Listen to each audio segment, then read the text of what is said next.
Well, hello everyone, and welcome back to Coffee Talk with me, Karen B. Sorry for my tardy. Maybe I should just move the start time to 10 because these critters, keep me so busy in the morning. Sometimes I can't get here at 9:30. I just can't do it. I try. It just doesn't happen. Well, it's good to see you all here. Hey, Ginger Sugar Bush. Good to see you in chat. I haven't seen you around very much these days. Orez, Vincent, Loonman, Flat Farmer, Commercial Sound and Video, Tommy Tell the Truth, Liz the Iron Maiden, Jeff Rust, Southern Belle, Earth First, Space Later, Tony Coriolis, Gregory May, Aisling 717, Alpine Endeava,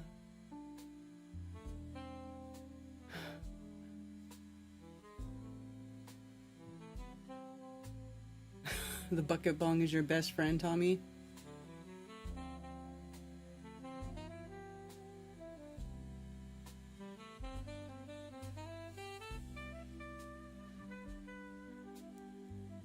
Too up-tempo for you this early? Sometimes it's a little bit too up-tempo for me too, but it is what it is. I am Ion's cat, Vern Smith, Bill Wheel, Accidental Alchemist, Dave Hinkle, Jana, Clayton Jacobs, Ryra Real, hello. My best friend until the end. That's hilarious. So how's everybody doing today? What is the word on the street? Is anything better in the world, or is everything still shit? I keep waiting for things to get better, and I just don't see it happening.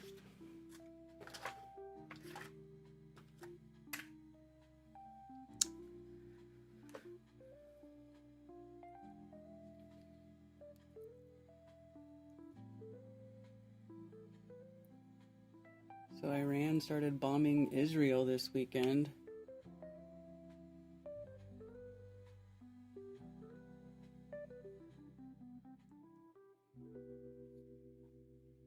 After Israel's been bombing everybody around it.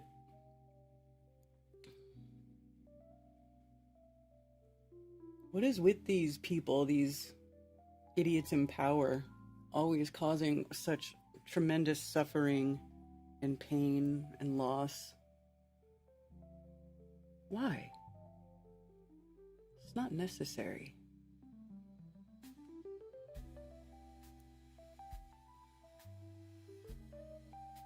It's just not.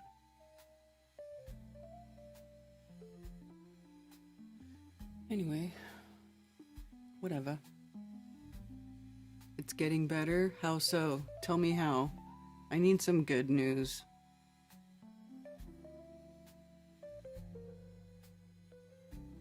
Israel only has 3 years left? What does that mean? Daughter's batting 1,000. Missed your birthday and missed Father's Day. Oh, I'm sorry about that, Bill. Well, happy Father's Day. Happy belated Father's Day to all the good fathers out there. Father's Day was never really that big of a deal to me because my dad wasn't around. Shocking, right? I was raised by a single mom. And my dad didn't do fuck all to help my mom.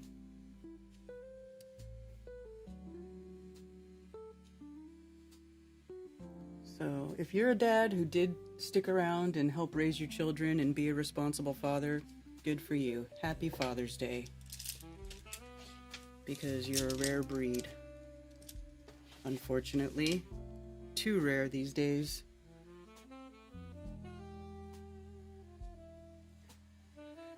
Goes in a cyclical fashion. I don't know, this one's pretty bad. They pretty much leveled Gaza. What does that mean, 38 to 28, bye-bye?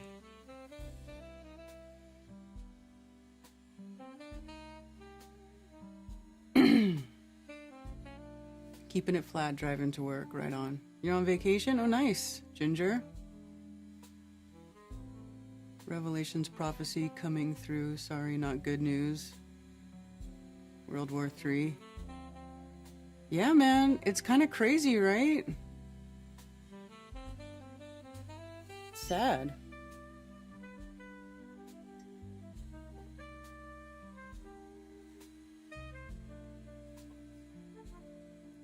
It's just sad.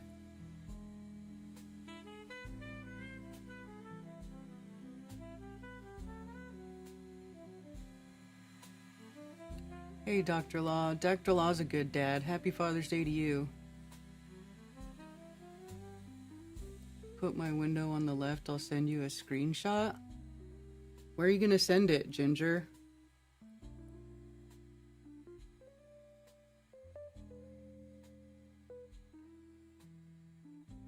Jays can't get along with nobody.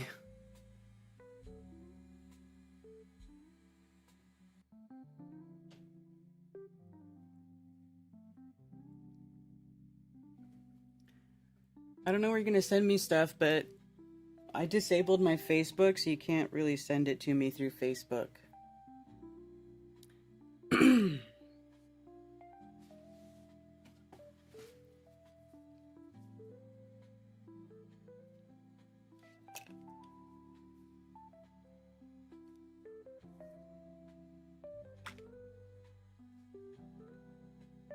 Hello, Effie Viking, Geo World, Douglas Palmer, good to see you.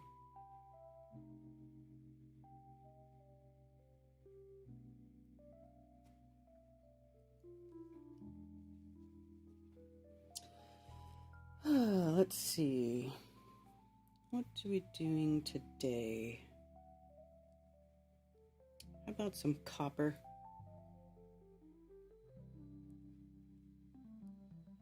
Do like reddish brown and some copper.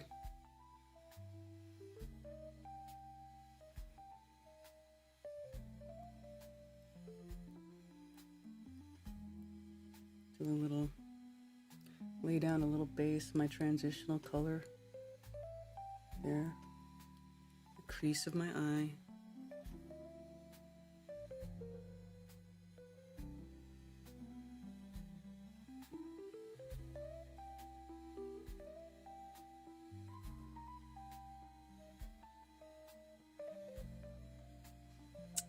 There we go. Mandy effect, good to see you. They don't make it super easy to deactivate your FB. I know. Well, I did. I had to like search up how to do it. The Etheric Summit was amazeballs. Well, that's good. I'm glad you enjoyed that. Hello, Z Proxy. Did you watch the debate between Jaren and Witsit? That was the one thing that I was interested in. Finn raising my 4 after my witch left. Best thing I ever done. Well, good for you, Buckeye Jim. Thanks for being a good dad. That's good. I'm glad it was a success. I am glad it was a success.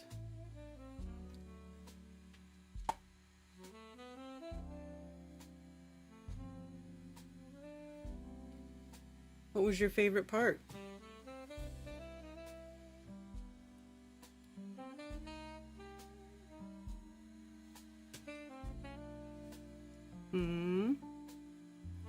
What was your favorite part?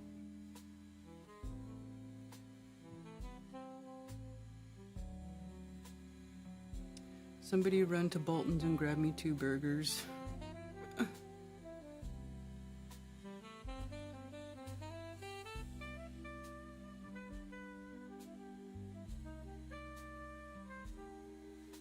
So you bought the ticket for the debate, but the whole thing was good? That's good. I saw he had some good people lined up. It looked like it should have been a good thing.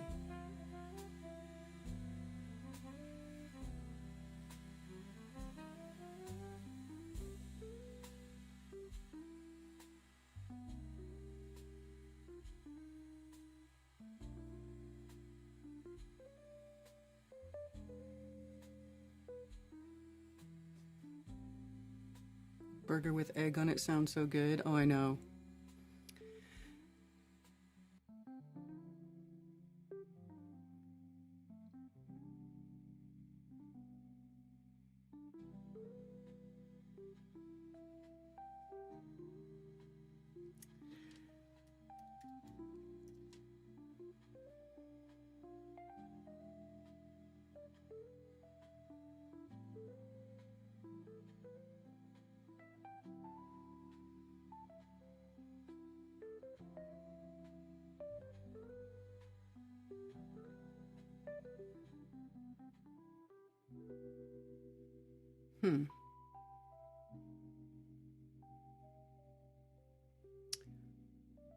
I will... here we go. See if I can get a Talk Studio link here going so you guys can join me if you would like. You can call in and not on the phone. Greg Reese's second fave, I think, but they all covered so much ground. Hadn't heard of Amanda Vollmer, but she was in Las Vegas at 2023. How have you gone this long and not heard about Amanda Vollmer?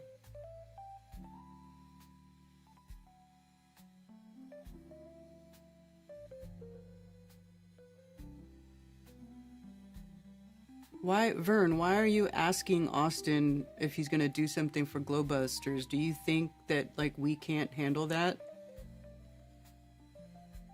Or that, like, we're not... I mean, why do you think Glowbusters needs a new tech guide? Are Shane and, Alan not techie enough for you? I think they're pretty techie. I'm not understanding why that's even necessary.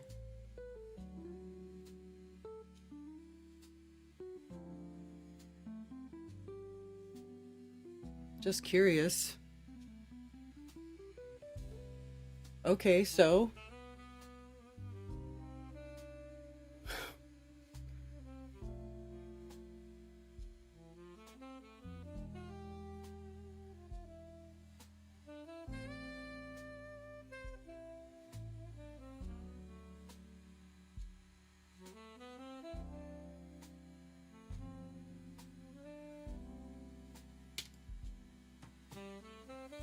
Are you the Glowbusters manager now?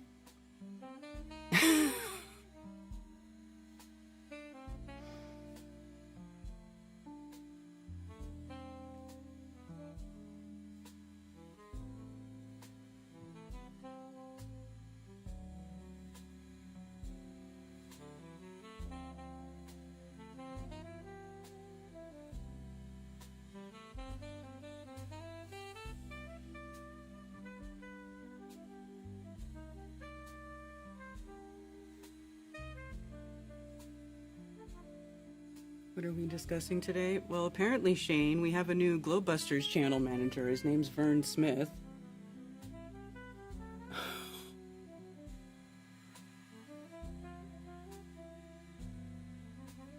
And he's going to be in charge of everything from now on, apparently.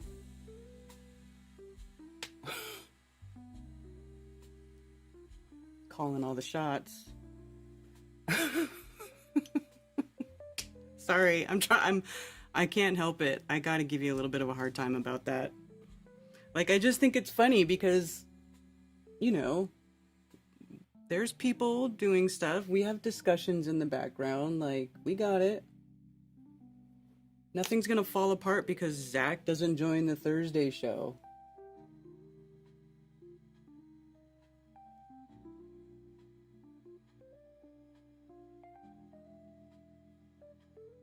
And maybe that show won't be a tech show anymore. You know? I mean, technically, the Sunday show is the more techie show anyway.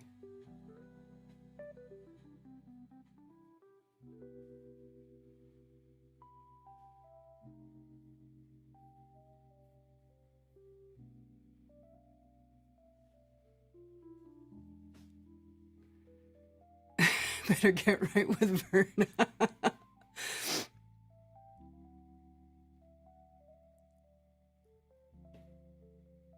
Dinner at your house, Law? When?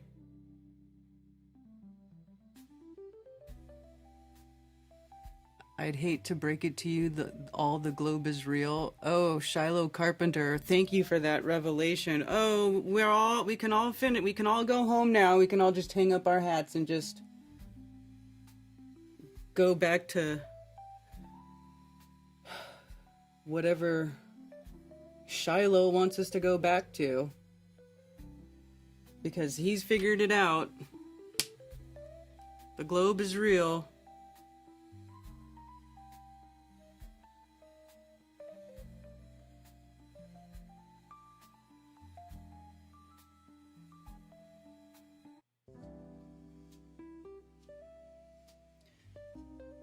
Everybody, Shiloh's got globe proof, apparently. Are you going to share with us your globe proof, Shiloh?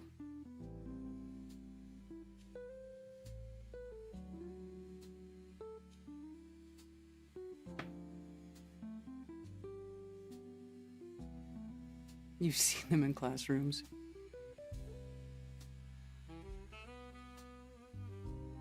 Inspired to change up your makeup using another color? Well, you're welcome.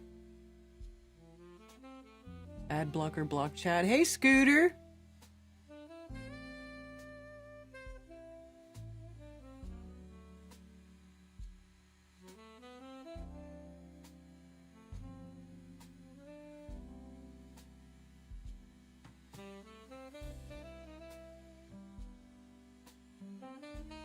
Waiting for so long. I mean, are you kidding or are you serious that you're saying the globe is real? Just curious.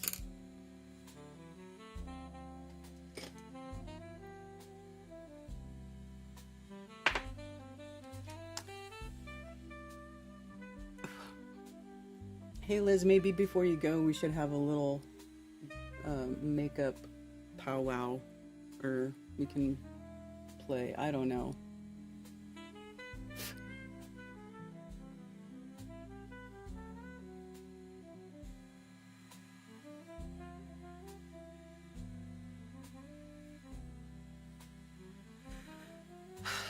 I don't even know what's going on anymore, y'all. Barely made it here.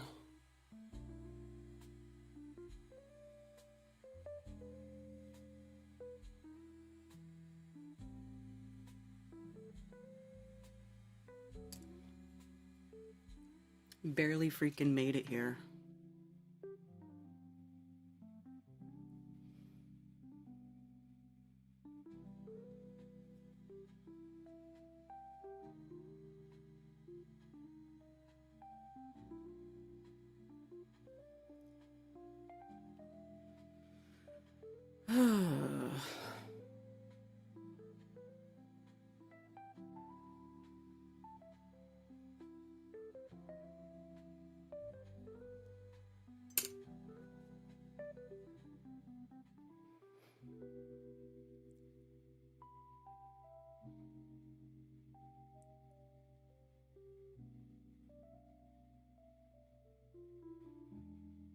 Globe confirmed. Jaren and I sailed around in curved oceans all weekend and took lots of selfies.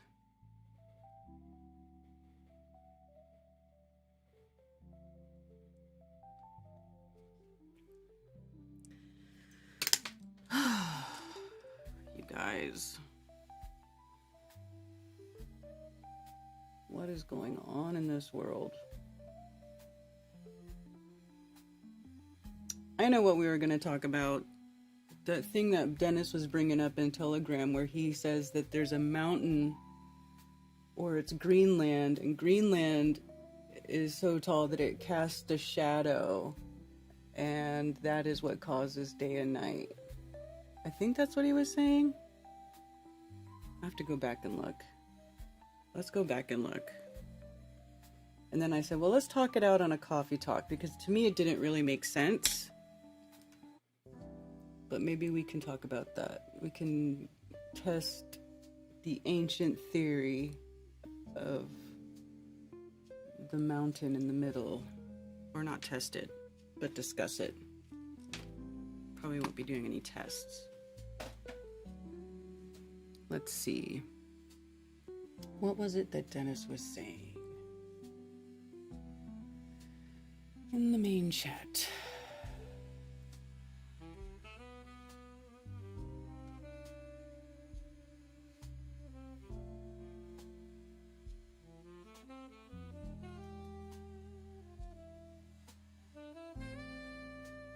As far as I can determine, the definitive and historic flat Earth explanation of the 24 plus hour sun at the height of the Antarctic summer is that the Arctic northern mountain mentioned in Isaiah 14:13, or Hyperborea of some ancient Greek writers, or Meru of the Hindus, is in fact Greenland, because geology says Greenland and Antarctica are the two most elevated land masses in the world, and also because Greenland is the most northern piece of land in the world, aside from the possibility of an uncharted island.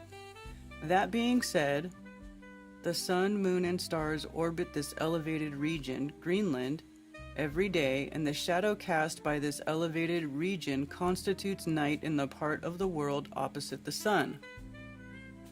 The sun's light is easily bright enough to illuminate the entire world with daylight. The only reason that Russia and India experience night while North and South America have daylight is that a physical object in the Arctic North blocks the sun's light.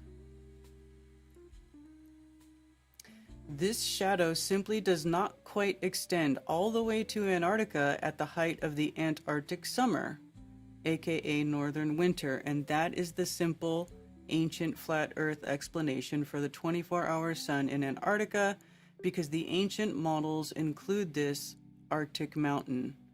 Well, this wouldn't really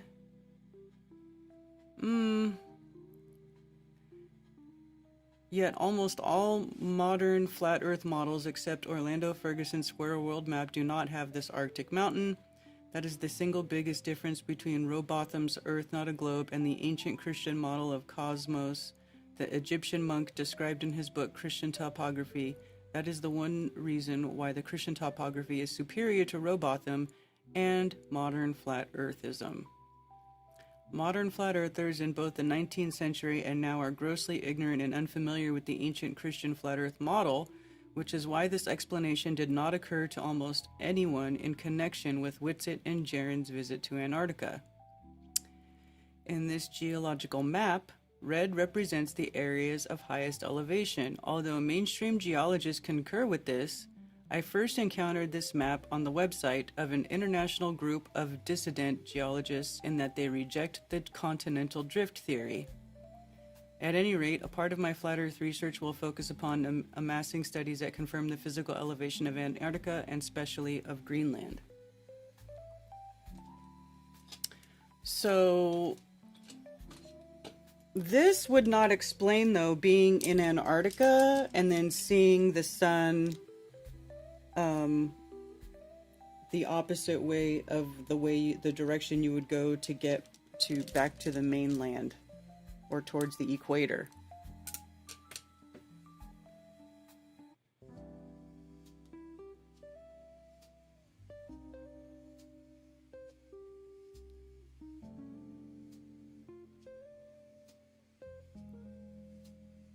What do you guys think about Dennis's post so far? Because that's my first thing is, well, that doesn't really explain seeing the sun circle around you in Antarctica.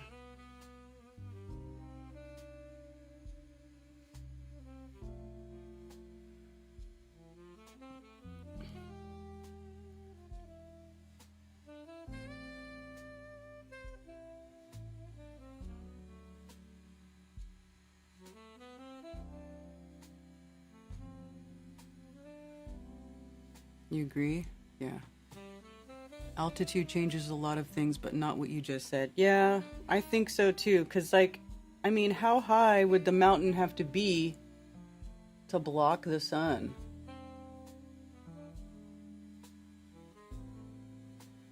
I mean, I feel like it would have to be pretty high.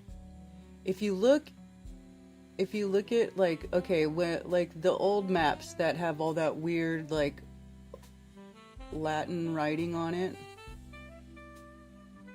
like the old Mercator North Pole maps that have all the writing.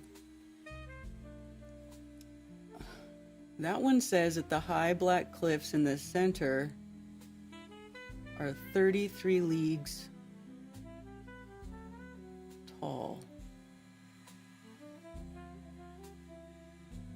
Is it tall or is it circumference? Let me see if I can find my North Pole translation files real quick.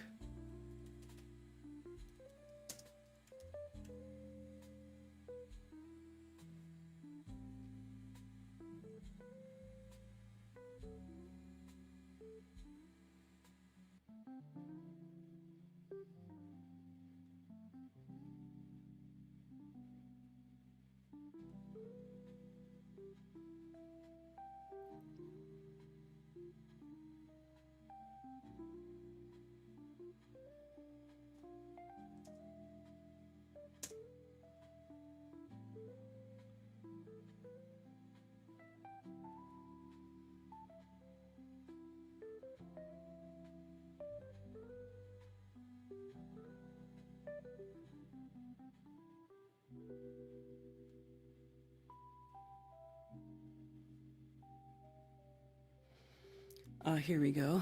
Okay, Rupes Nigra El Altísima, cliffs that are high and black. 19 opening osties or openings between the islands, entering four marsh unceasingly, under which the north is carried. Blah blah blah. 33 leagues. Okay. The sky is the environment under which the cliffs has about 33 leagues. I can't tell if it's 33 leagues tall or if it's the circumference. Now, when I was doing these translations of the North Pole map,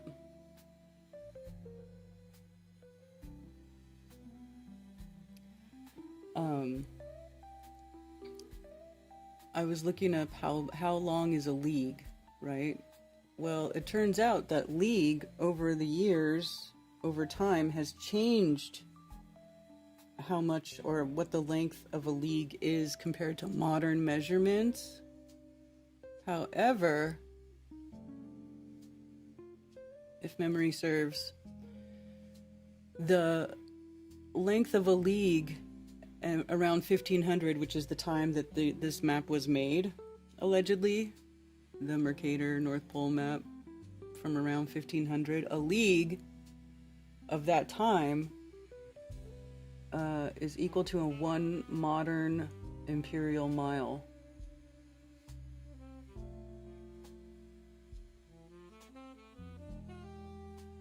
So 33 miles in circumference or 33 miles tall.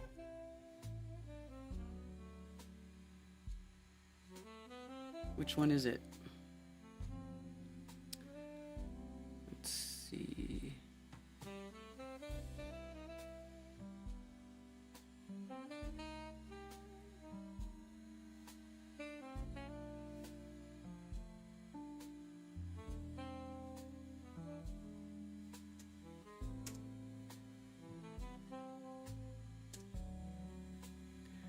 Rupes Nigra Altísima, Polus Arctis. So this part right here, circuiter. Okay, so that makes me think it's a circumference. Rupes. It's hard to read this weird language. It's like not Latin, it's not Italian, it's like some weird hybrid.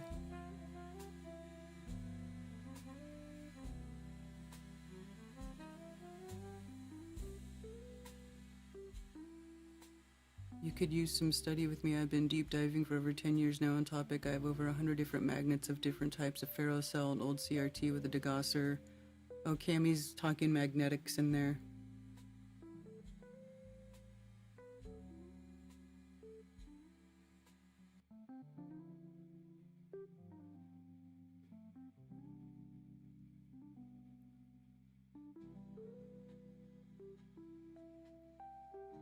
Most of what I know is just listening to Winsett could use some independent study to compete with you when we studying.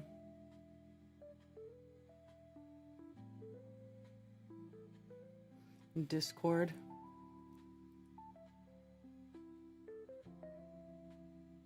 I used to spend so much time on Discord.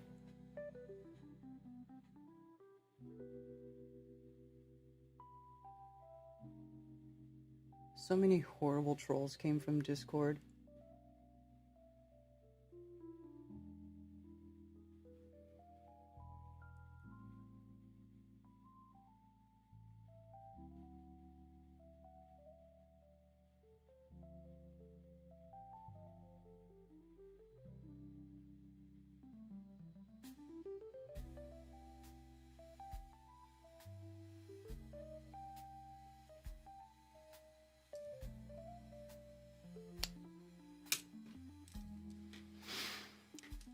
Yeah, I just don't think this explains that. I don't think that Dennis's ancient explanation is really enough to explain the 24-hour sun. Because it doesn't explain seeing the sun behind your head. You know?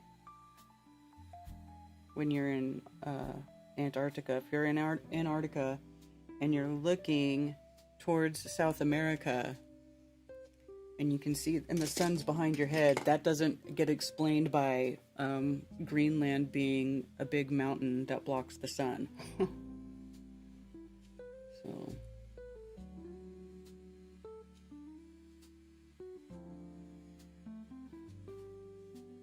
I mean, if there was something like that, it would be more important on the inside of the equator than anything on the outside of the equator. It would be something different going on. That just complicates things, in my opinion.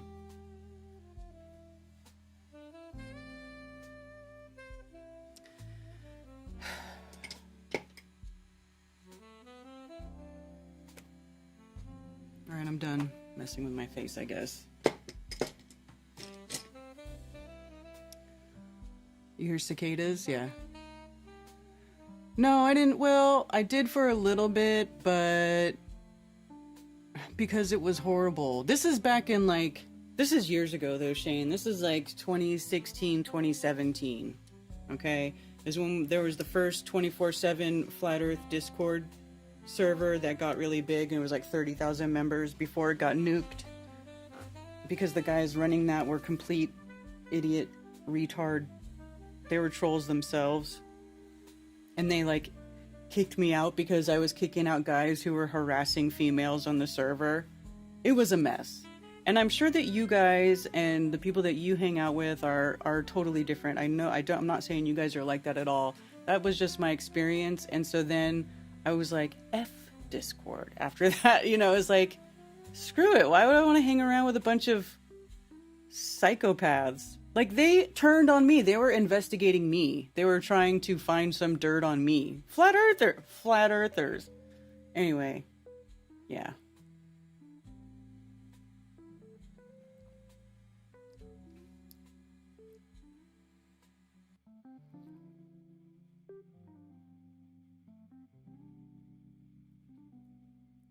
Heard the story. Yeah.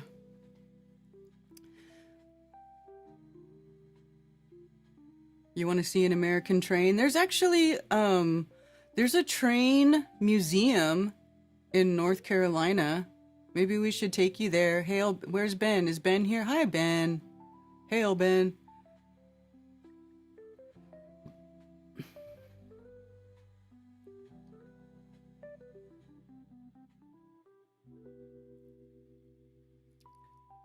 I mean, Discord was a good platform it is a good platform if it's used correctly with good people. You can, it's really kind of cool because you can do voice chats, video chats, you can share media. It's actually a pretty good program for stuff like that. And then because you create your own servers, it's you can keep stuff private, you can keep people out that you don't want in there. It is actually a pretty cool platform, I'll say.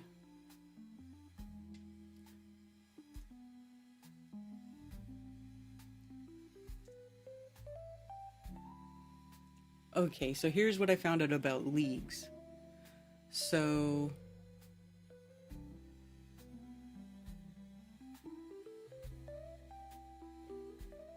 a statute mile, 1893 to today.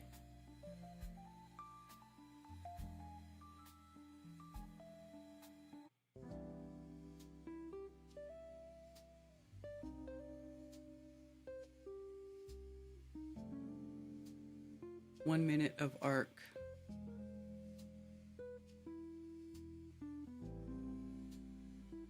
Yeah, Great Britain from 1592 to 1959. The length of a yard changed several times, and consequently so did the English, and from 1824 imperial mile. The statute mile was introduced in 1592 during the reign of Queen Elizabeth. Yeah, so I think that's the same as a modern imperial mile.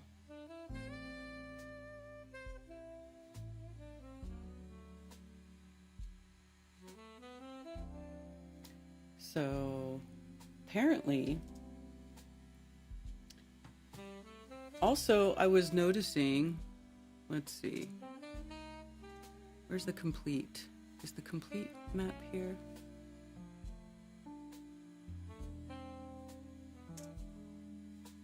That's just the center.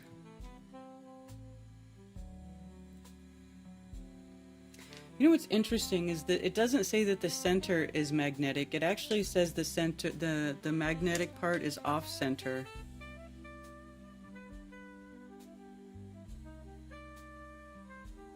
If I can find it.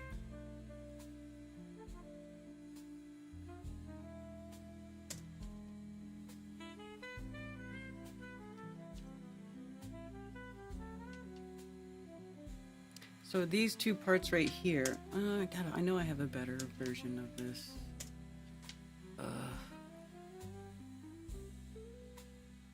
Well, the magnetic poles. Okay, so this right here is the 4 islands in the center on the lower left. So according to the old Mercator map, these two parts right here are the magnetic poles. And there's 2 of them here, Polus Magnetis, Polus Magnetis, Respectu Insularu. This is the magnetic pole with respect to the Green Islands, and this is magnetic pole with respect to Korui Insulae. So it's just differentiating between the 2 poles. Let's see.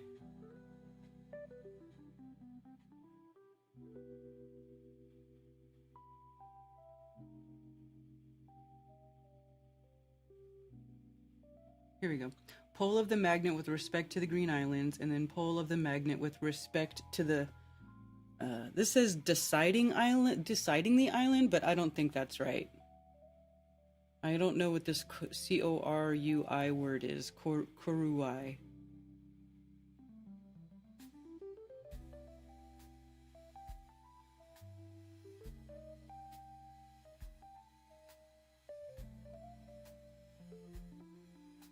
And then Freelandia, bigger than Ireland, is said to be unknown to the ancients, inhumane to heaven, where the inhabitants have no crops, but eat an untranslatable word, whose great opportunity to pull through all this ocean, as many ships laden with all those coastal cities, the whole of Europe, and indeed for many Africa and Asia nations.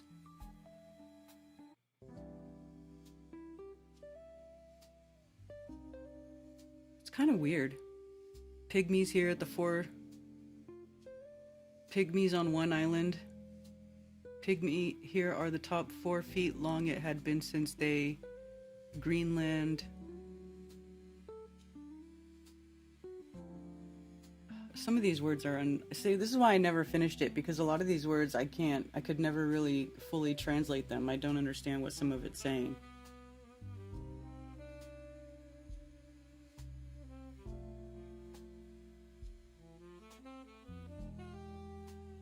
Under which the north is carried and is absorbed in the bowels of the earth. The sky is the environment under which the cliffs have about 33 leagues.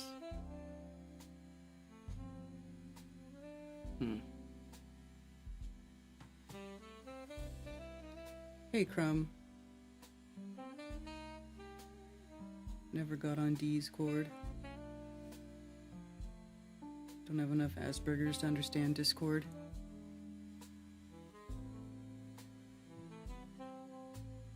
Curated experiences are the best on Discord. Yeah, I believe that.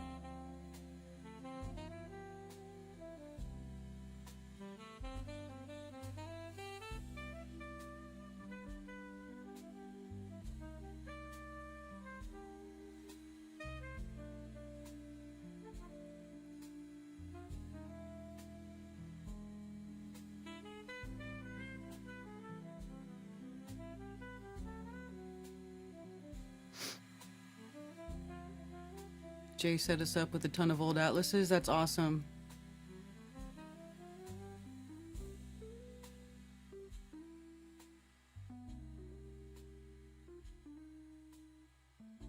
A decade ago?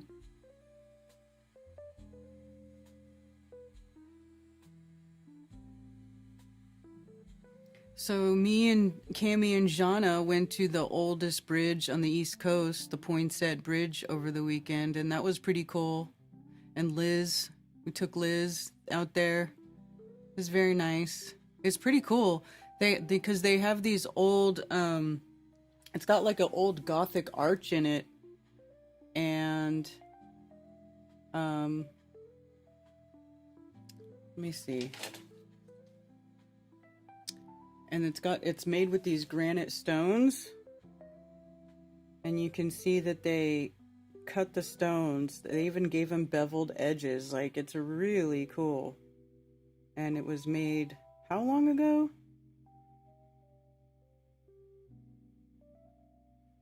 Let's see.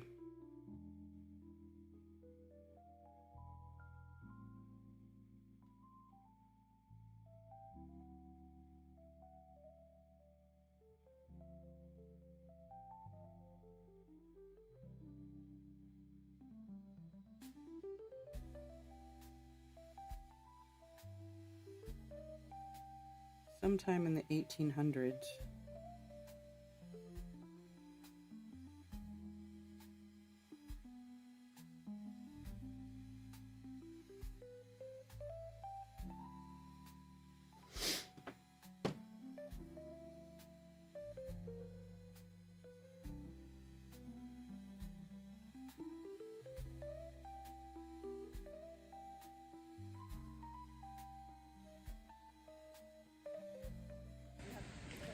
The bridge on the state road from Greenville to Asheville was built in 1820. 1820, so it's over 200 years old, 205 years old. Abram Blanding, Acting Commissioner, Board of Public Works, Joel R. Poinsett, President, marker placed by Nathaniel Green, Chapter, Daughters of American Revolution.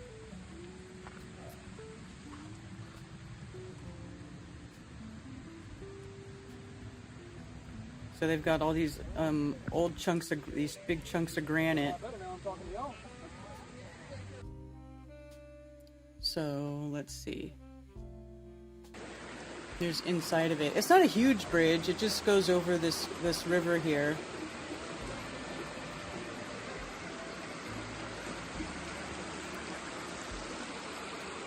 But it's really cool. Look at this big giant chunk of granite. There's a big, huge granite rock that it sits on top of. And they used stones, all stones from the area. It's all locally, from what I understand, it's all locally sourced stones.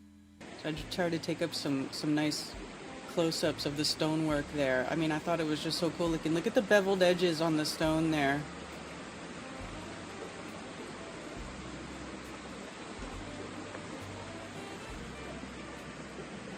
And you can see there's a whole bunch of different shapes of rock and stuff in there. Like it's very, you know, it's not fancy stonework, but it sure is solid.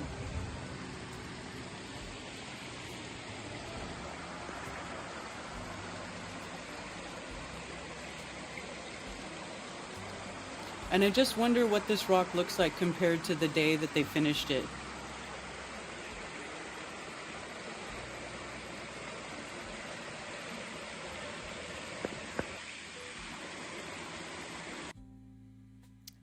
Very interesting.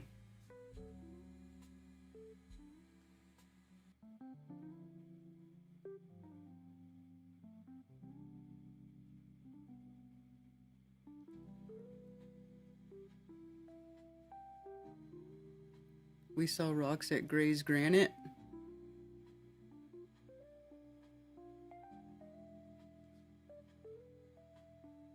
Oh my god, those are melted bricks. Laugh my ass off. Isn't it ridiculous when people say that bullshit? I mean... And you know what was hella funny is the very first time I heard somebody talking about the melted bricks thing, I was like, wait, what did you say? And I was like, how long have you guys been looking at this stuff or thinking about this? They're like, oh, 2 years. Oh my god, 2 effing years? You spent 2 years brainwashing yourself to think that everything is melted brick? Holy shitballs.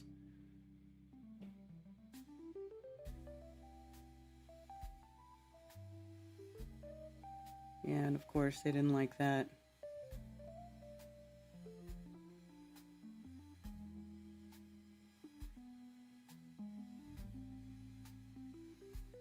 I mean, how does a person spend 2 years, like, in secret, slowly convincing themselves that everything is made of melted bricks? Like, what is going on there, like, psychologically?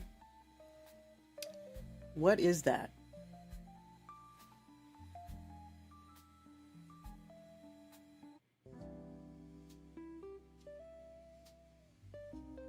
Those joints look tight, right? It's a cool looking bridge. It's just there in the woods. 205 years old. Still pretty solid too. You know? Really cool looking.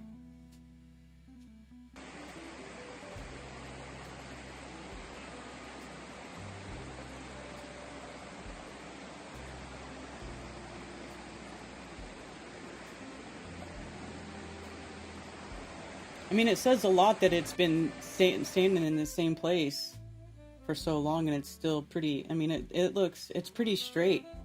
There's one, I don't think I took it with my phone camera, but I went up to the top of it and I looked down the side of it. I mean, it's not bowing, it's not out of place at all after 205 years. It's pretty solid. It's amazing, actually. Melted butter earth.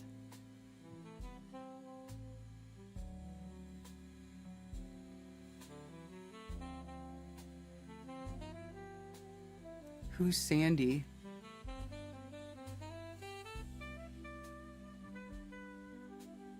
Is that some melted brick person?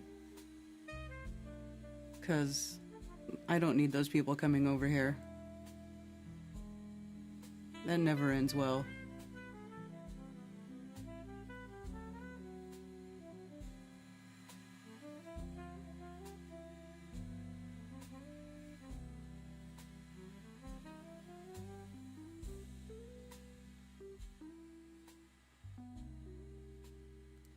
All right. Let's go ahead and put the link in the chat. You can join me on, I have this, it's like StreamYard, but it's not StreamYard. It's Talk Studio Streamlabs. And you can join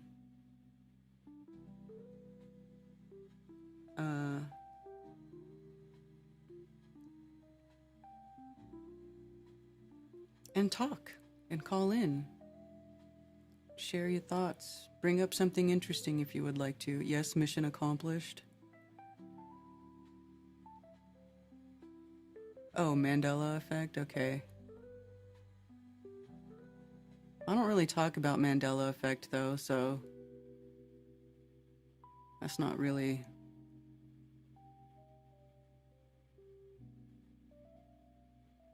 Hey Jedi Stu, thanks for coming.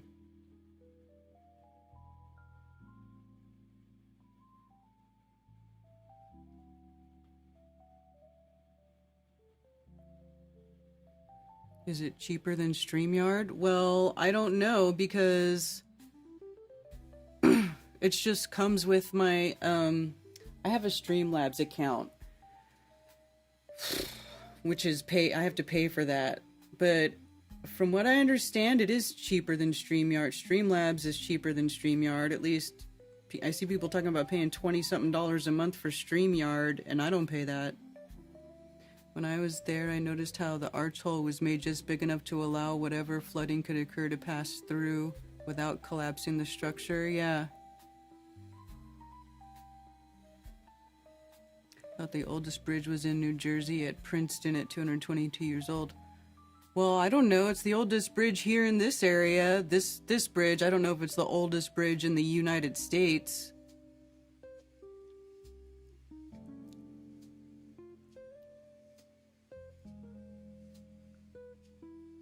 $50? Holy shitballs. Is it really?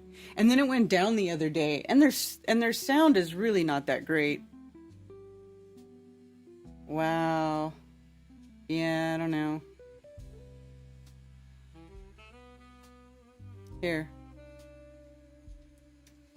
Here's the link. And I'll have to, let's see.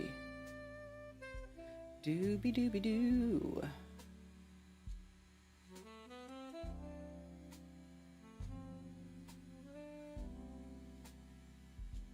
Cancel. Trash.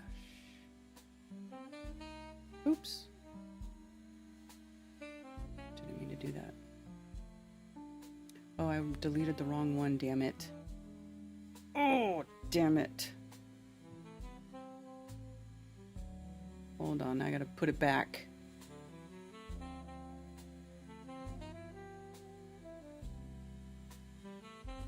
There we go. Boop.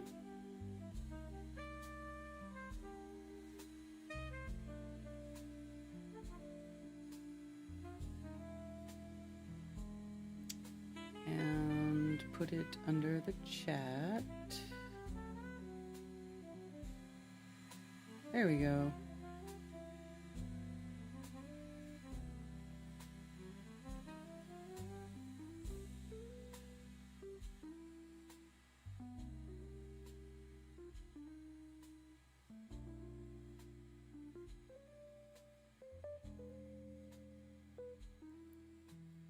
Well, if somebody calls in, they should show up right here.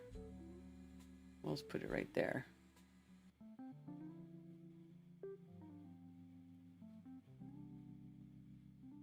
And for now, I'll just turn it off. $50 a month for the medium package? Holy shit. How about mud fossils? Yeah, I'm not into mud fossils either. Mud fossil, that weirdo dude who thinks everything is like some petrified, like, ridiculously large creature that is like large as a country. That guy's out of his mind. Roger.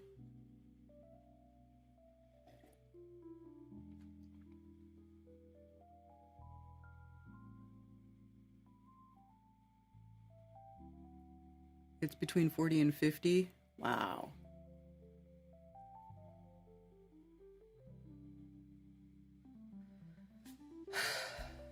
I can't believe they charge so much for that program. That's wild. I did put the link to call in the chat if you want to call in via Talk Studio.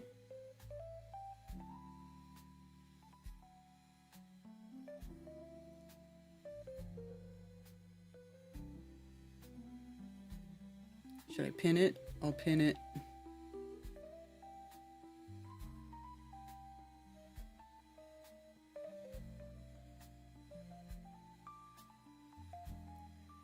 That's insane. Like, what do you get for that? $50 freaking dollars a month? If I had to pay $50 a month to stream, I probably wouldn't do it. Especially now, because I'm broke. And nobody wants to hire me because I'm a crazy flat earther.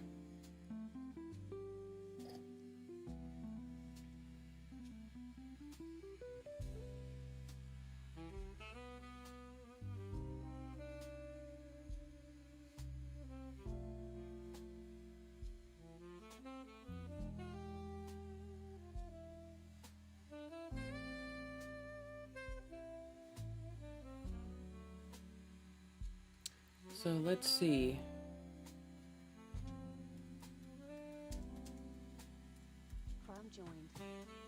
Crumb joined. Tony Coriolis joined. Oh, hey!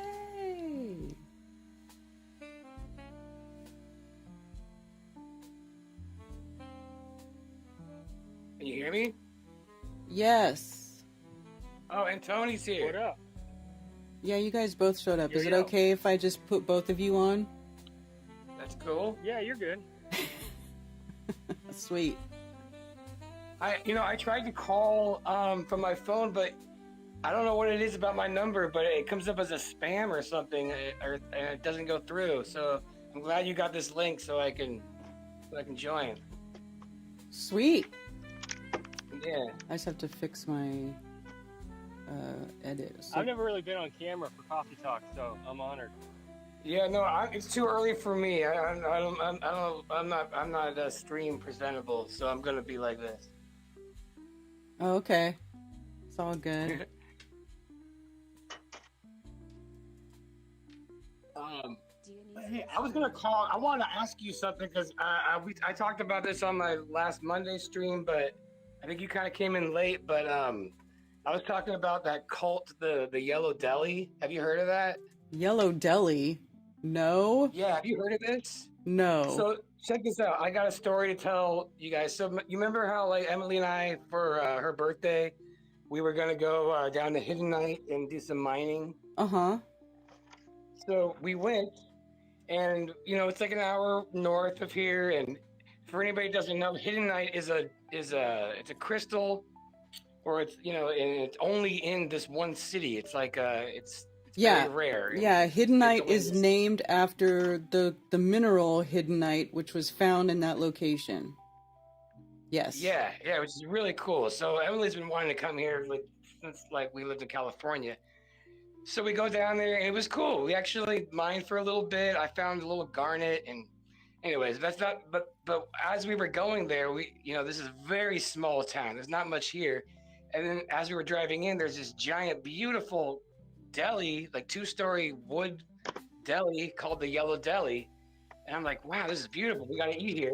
And Emily remembered something about this place because she lived in Chattanooga, because there was another one, and it was a total cult. And I'm like, I don't know, I thought she was exaggerating. We go in this place.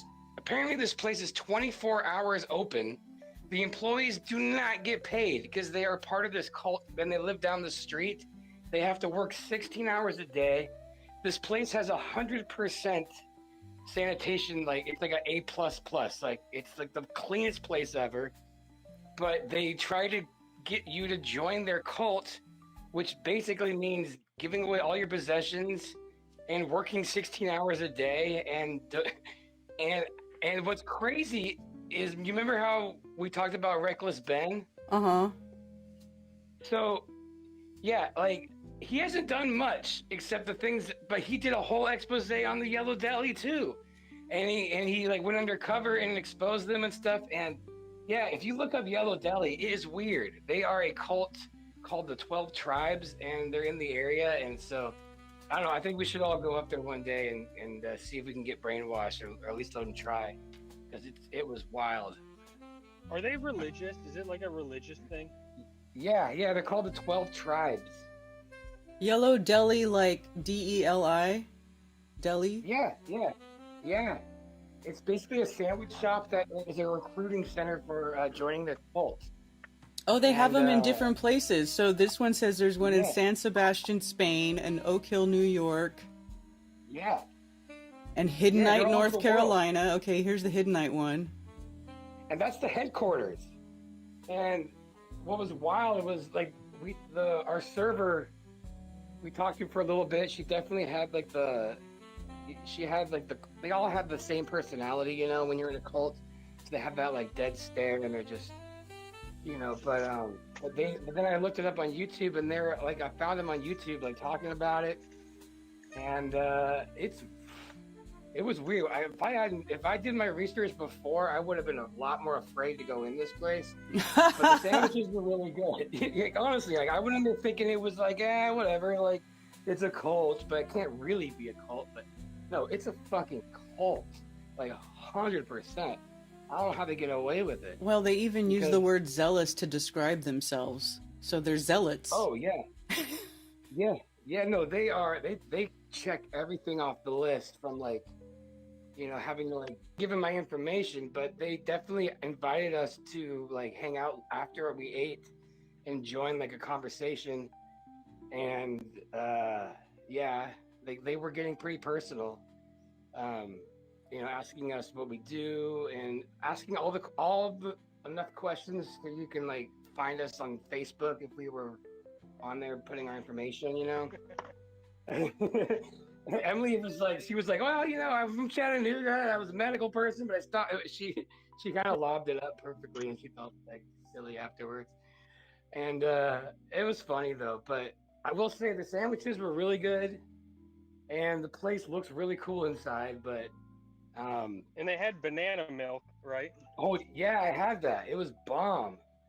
It was Banana basically, like, a little milk. bit- yeah, it's there's- basically just like a banana shake. Oh, there's a whole bunch of these. Oh, wow. Yeah. But if anybody's interested, like there's that guy Reckless Ben, who I think these guys have, like, because of all their cult like stuff that they've been exposing, like they've been gone for like a year. One of the other guys that does these exposés on cult, he's like living in some random island in like Indonesia, like hiding like for his life for all the stuff.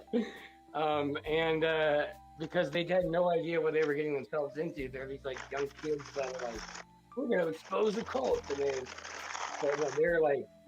they're getting death threats and stuff, and they haven't done any content work. But yeah, Reckless Ben did a good series on Yellow Deli, and you can find that on YouTube. But yeah, he goes in there with hidden cameras, and then they shows how like they're all. Well, I mean, there's a lot of like, I don't know. There's just a lot of culty shit.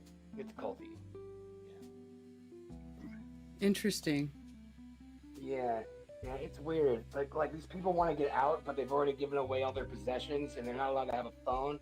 So like they can't leave because, you know, you have nothing. You know, it's really hard to like live on the streets and they've already like disowned from their family and friends and everything. So they're just stuck there, and it's just to make sandwiches for 16 hours a day. That's wild. That is crazy. I never We got heard to of take a it. trip up there and go mining and go hang out at the cult. That's my point, I guess. Yeah, I don't know about that. Yeah. You know, well, they're not gonna brainwash us. I mean, there's no way they're getting through to us. But I think it'd be funny to see them try. Cut to 6 months later, it's like us in the cult. Just kidding. Maybe if we could record our interactions or something. That's what I was thinking. Yeah. I'd love to like. Emily really wants to do that and like just get like a full on and be like transparent and actually interview them, because she was raised Seventh Day Adventist, so she sees like a lot of parallels and kind of She wants to get to the bottom of it. Do you think that they would even talk on camera? I think so. They act Send pretty you over one transparent. I saw. Huh? What, Tony? What, Tony? I don't know what he said. I sent you over something because I heard there was like some news reporter guy did something on a cult, and it sort of seemed similar. And just there was a bunch of the parents saying how they lost their kid, and it's like a 2-part series thing. I sent you it over on Facebook, I think. But it reminded me of the Yellow Deli. Huh. Yeah, there's a few. There's one that's also in Spindale, really close to here. I forget what they're called. But yeah, and there's that one from Texas. That might be the one you're talking about. It was out in Detroit. I remember was the one. I'll send you it again if I didn't send you it. But yeah, no. And then I was gonna bring up something from that summit. I had a question, and then I typed it out a couple different ways, and I felt like I was typing it stupid, so I didn't even bother asking it. Oh, okay. But so Amanda Vollmer was talking about like grounding, and you know how like you've even said, Karen, you know you can hug trees to ground. Right? Yeah. Mm-hmm. Now, do you think you get anything negative from cutting trees down or trimming plants or anything? Do you think there's negative energy with that, like at all, or is it just if you're thinking negative about it, then it goes negative on you? I think it section- depends what your intent is, because like here around my house and stuff, like Ted, when he's doing stuff around the house, he's cut down some trees that are close to the house because, well, if especially after Helene, you know, it's like I started to kind of get paranoid, and I was like, okay, well, I don't want this tree by the house, and I don't want that tree by the house. So it's like I don't know. I don't really think there's anything negative with that. It's not like we're clear cutting the property. We're just trying to make it safer, or try to get rid of trees that probably wouldn't stand through a storm anyway. And sometimes if you cut down I totally hear you. the smaller trees in between the bigger trees that wouldn't survive anyway, it just makes more room for the trees that are more established, because they don't all make it. They don't all make it. Even just walking through the woods, like the smaller trees that don't get enough sun, they just die off. And then that's it. You know, that they just aren't able to thrive in the place that they started growing, so they'll just die. And then the other trees just keep going. So, do I think there's anything negative with it? Not necessarily, but maybe if you're like clear cutting the land with like dozers, and you're not paying attention, you're not doing it for any sort of like, not to maintain it or to help the forest or anything, you're like cutting the forest down, that I would consider like negative. When I see these big machines come out here and they mow over a bunch of trees and then put up a bunch of freaking solar panels or stupid solar panel farms. That's bad, in my opinion. Yeah, that's like negative on the ecostructure. Like, yeah, but if you're that's just, for sure. if you're just, you know, doing stuff that's like pruning a tree or getting rid of a dead branch or trimming something back because it's overgrowing something else, and it like helps sort of, you know, helps the ecosystem. Are you asking because you're a groundskeeper and like you're feeling guilty? Well, a little bit, because even like this section right here, I said that it just grows, and it's all these like little thorny bush things, you know, and just I'll cut them, and I just wonder if they kind of release something like, I don't know, when they're cut, like their last ditch, like, F you, whoever cut me down, type of thing by the plant. And am I just imagining that, or you kind of get what I mean? I don't think that there's anything there, personally. I wouldn't worry about that. I wouldn't worry about that. I think there's probably more impending things to worry about in the world, I guess, than things like that. It might be true, but I mean, the list of things to like give fucks about, I in my opinion, probably is pretty low. I wouldn't worry about it. Yeah, but what about like, okay, so say there's like a tree and someone just does that move where they hang onto a branch and break it. Like, I mean, I would think there's a little bit of negative that goes towards that person, or, I mean, I guess, how could you really evaluate that? I don't know, and I was going to try to ask about it during the thing. I just couldn't think of how to ask about it. Way too hard over text. Yeah, I get what you're saying, but I also really wouldn't worry about it too much. Especially like if you break a branch on a tree, well, branches break off trees naturally all the time. Yeah. It doesn't Yeah, hurt the and tree, really. A tree can lose like yeah, as long as I'm two-thirds staying of its positive with it foliage and doing it right. yeah. I mean, you're gonna have to hurt a plant or hurt an animal just to survive, no matter what. So, I mean, Also, the other thing too is I think a lot of people tend to like put their own feelings, like they personify a lot yeah, of these plants and animals, but I think plants and animals, even though Yeah, I animals do. do try to survive, I don't think they don't seem to have the attachment to the physical world that we do. right. I You think could we are generalize way more in feelings our on that heads if you about want to. that. Whereas Big plants time. and animals, I think, are just more like it's life. Death is part of life. It's my time. You know what I mean? Yeah, I don't think it's as it's like we are. completely. Yeah, even though they Yeah, I might agree. have similar like survival emotions that we can like identify and empathize with. You know, if they look scared or they get mad if we're cutting them and stuff, they probably have that as a survival mechanism. But I don't think it's this. That doesn't make it the same, in my opinion, as well. Yeah, for sure. And yeah, I wasn't. I'm still at work, so I can't be on all too long. But I did. So I found a couch out here in my park, and it was like a nicely made. Everything from Italy's better, and surprisingly, the couch I found was like an outdoor couch, but it's made in Italy, so it's made very well. So I took it up to my out of town place, but then I forgot the keys to my out of town place like 2 weekends ago when I went.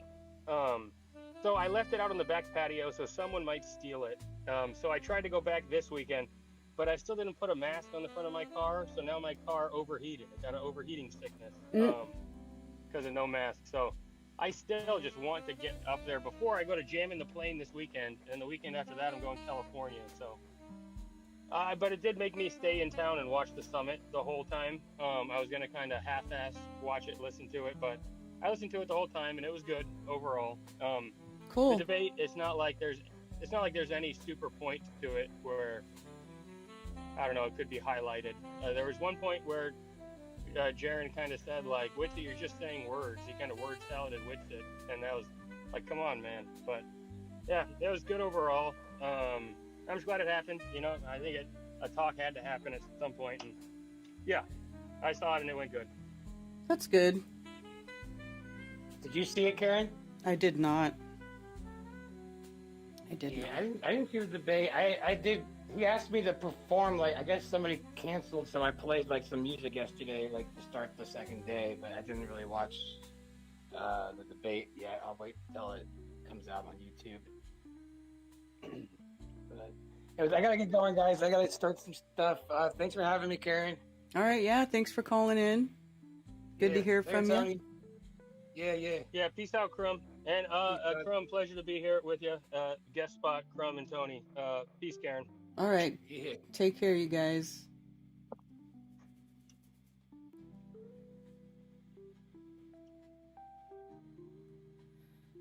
All righty, there you go. Wow, a cult. The Yellow Deli cult. That's just weird. Very weird.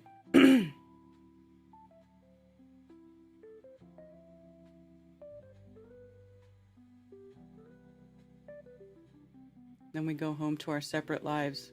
We go to work every day and then go home to our separate lives. Doesn't seem so separate.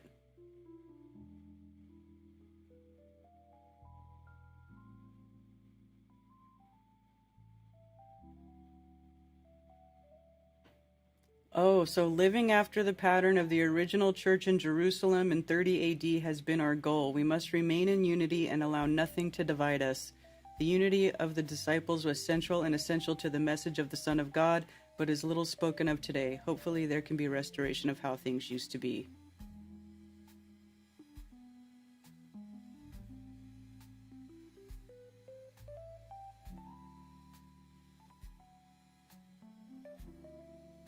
A cluster of homes. Following the pattern of those first believers, we share our common life together, though it may be hard for many to imagine living and working together, sharing a pure and holy life. That is really all we desire to do, coming from many different backgrounds. Huh.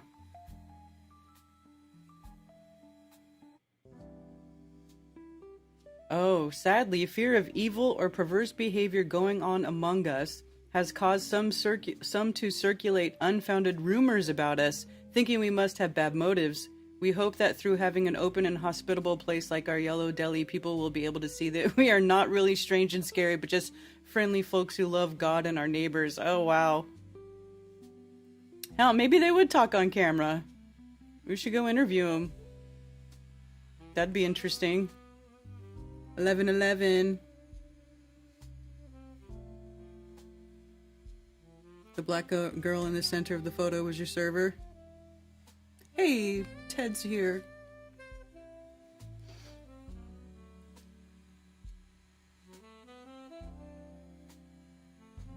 Wisteria is beautiful, but it'll choke everything around it. Yeah, I know. It's wild. I love wisteria too.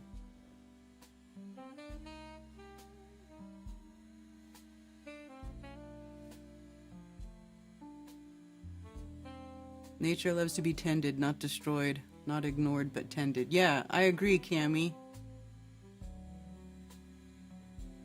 Attic temps could rise.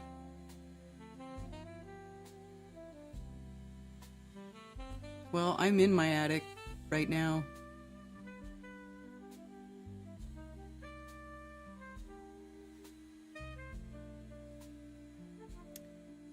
Dude, I saw, okay, so I follow this guy on Instagram who's got like, who does bonsai, and he had a bonsai wisteria. Oh, I wonder if I could find it and play it for you guys. Let me see.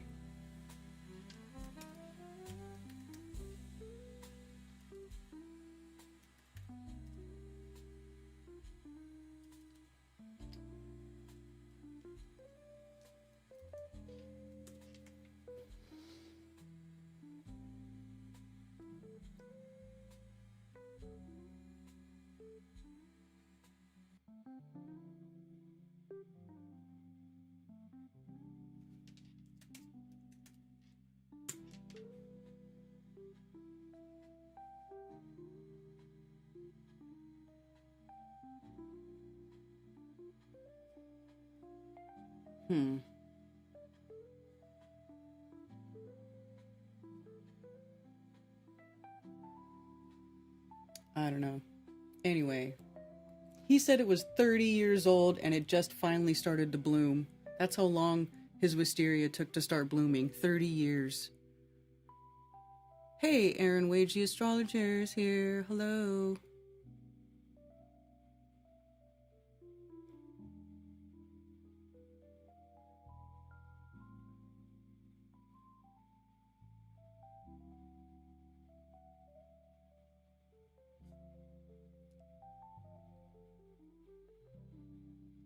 Bonsai, yeah.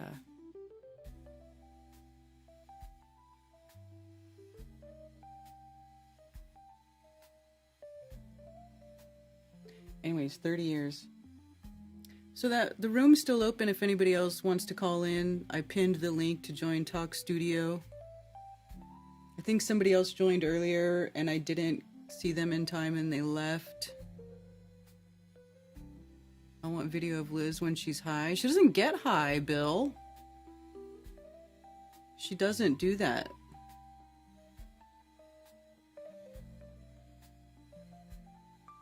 Come and get as much wisteria as you like. Yeah, wisteria takes a long time. Like, let's look up wisteria. I love wisteria. It's all over the place around here.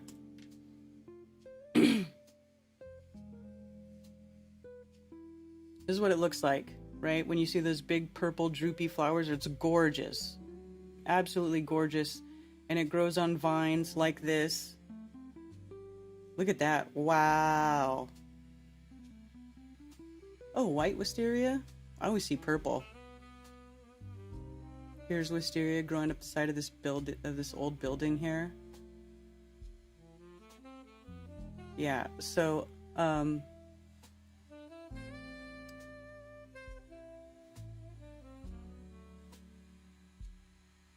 like that right there, that wisteria vine, that's got to be like 100 years old.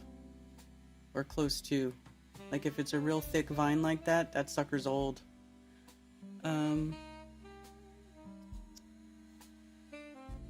Cultivation.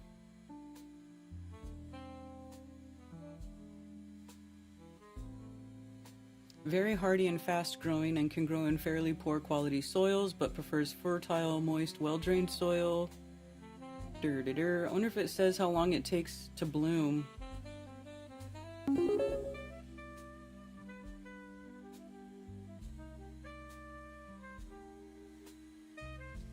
Somebody sent me a tip. Thank you, person. From Tony Coriolis. You the man. Hey, Musicians for Truth. Good to see you.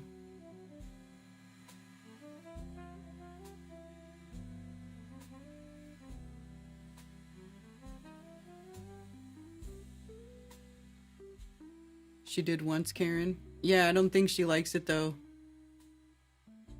She don't do that now. Say some shit and I'll come play. What is going on? Since I'm not speaking, I renewed my cultivating license for medical, so this year I'm gonna have all my own flavors grown in alpaca shit. Oh, nice, Ben. Nice.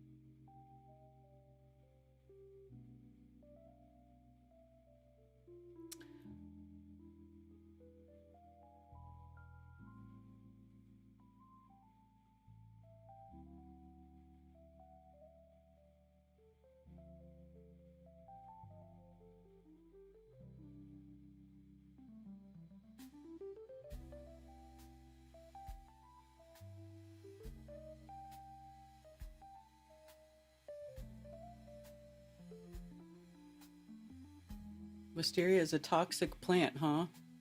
So exercise caution when growing it around kids and pets. I didn't know it was toxic.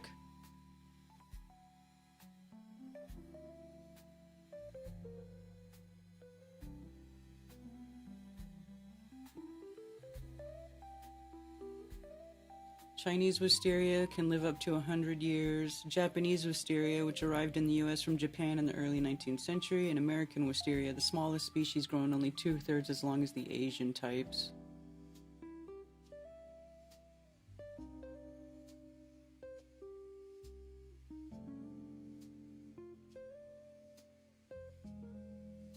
Can grow it from seed, but it doesn't say how long it takes to bloom. I'm telling you, if you plant a wisteria seed, it's going to be many, many years before it will actually bloom.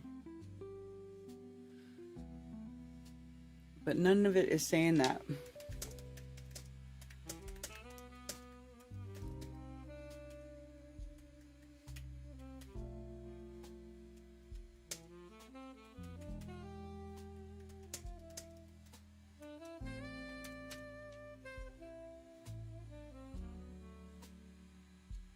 How long does it take wisteria to bloom?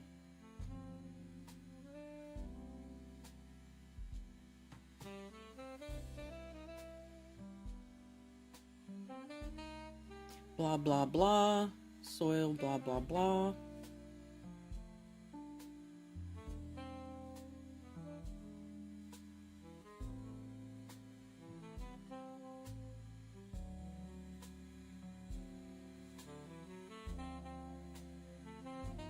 Within 2 to 3 years of planting.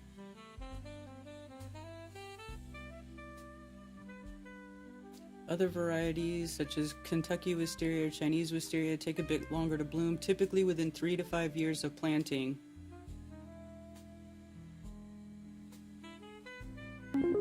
Although that guy, he did a bonsai one, so I don't know if him bonsaiing it like made it take longer, but he said it took 30 years in that video. I was like, 30 freaking years? Are you kidding me?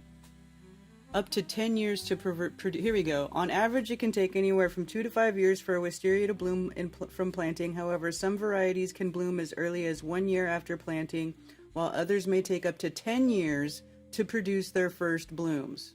Okay, finally we get an answer. So there you go. Hey Liz, thank you for the tip.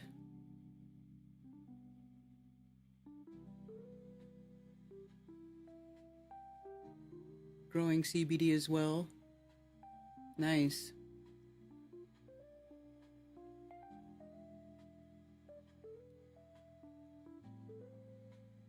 Remember when I got stave lead Flattoberfest 2020? Oh my gosh.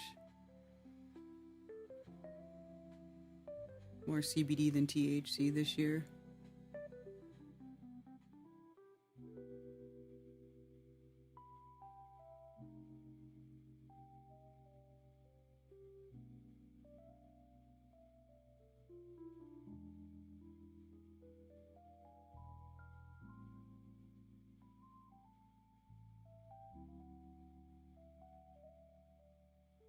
I wonder if you could get a wisteria onto something else. Or graft a wisteria onto something else. I don't know.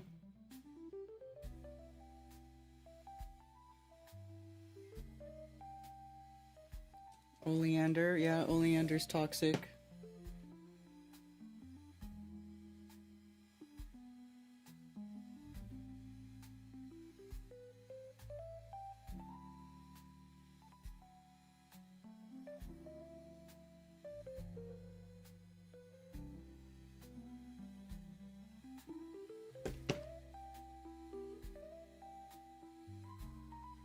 Beautiful when established, but sure take over, yeah. Yeah, I had a wisteria when I used to live in a Victorian house in downtown Sacramento, and it had a wisteria. It had a super old wisteria. It must have been there since the house was built, because the house was built in like 1920 or something. And this wisteria, I mean, the trunk of it was super thick, and it just went all up over the side of the house. But it was gorgeous. It was gorgeous. I loved it. But yeah, I would have to always trim it back and keep it off of the house. Or that was me calling in earlier. I left because my work just now said hurry up and wait kind of thing. Oh.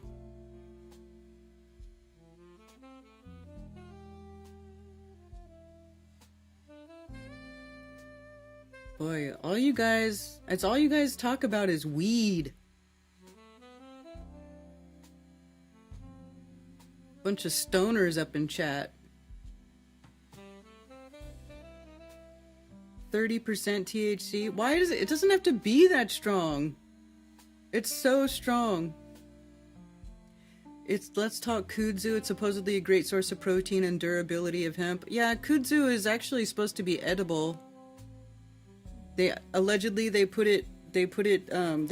it and thinking cows would eat it, but the cows don't eat it. The cows could care less. Mark Sargent just got done feeding deer.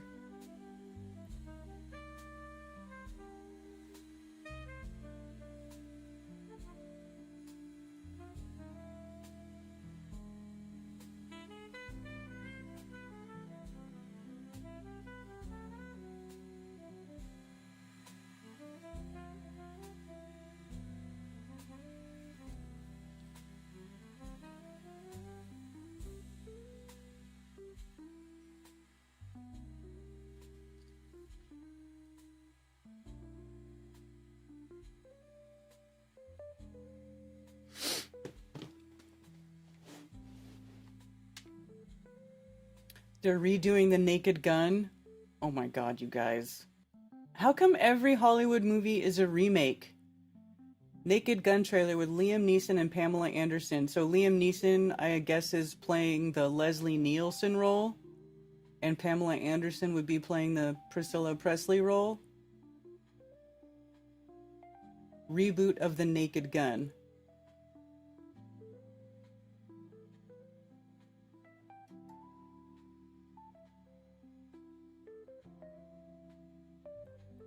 Liam Neeson leads as Frank Drebin, the investigator first portrayed by Leslie Nielsen.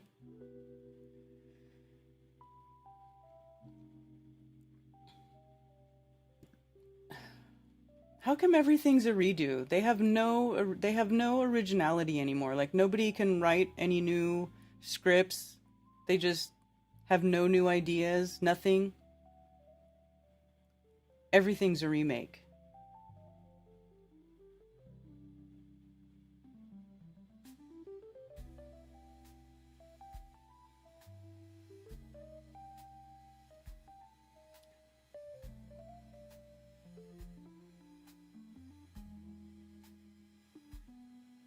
And you know, it's funny too, then it's like everybody's arguing about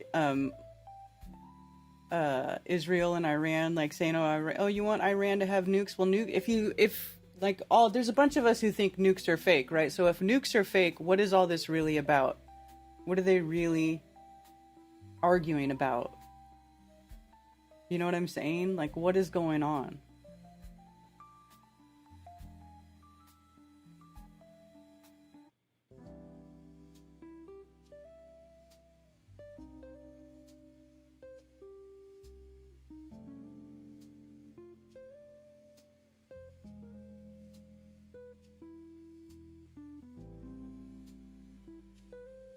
They sent the Nimitz aircraft carrier over there.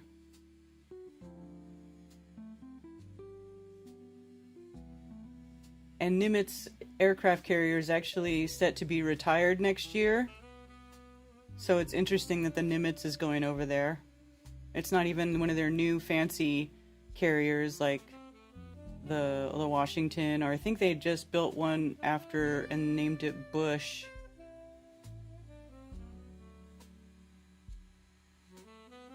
So they're not even sending the most modern carrier over there. It's this old one that's 50 years old that's about to be retired. Hope nothing happens to that thing and the people on it and the sailors on it.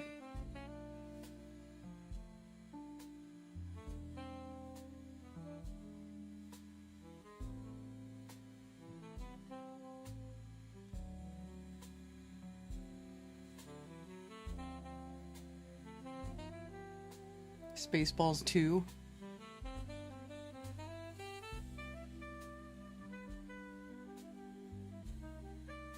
Marijuana is a psyop. People are totally distracted and immature. Cannabis, hemp is an incredible resource.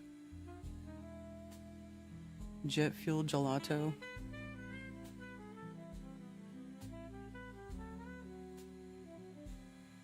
Check my Teams chat. Okay, well, I closed Teams. I have to open it.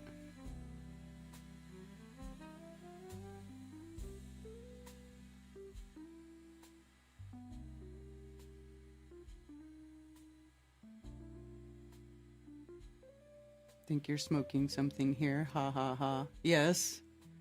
Are you making AI videos?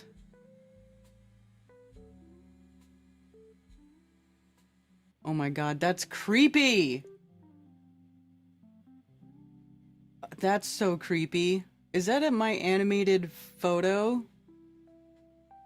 God damn, that's so creepy. 'Cause it looks like, so this is from when I was in Amsterdam, and when, like, me and Zach were walking around in Amsterdam.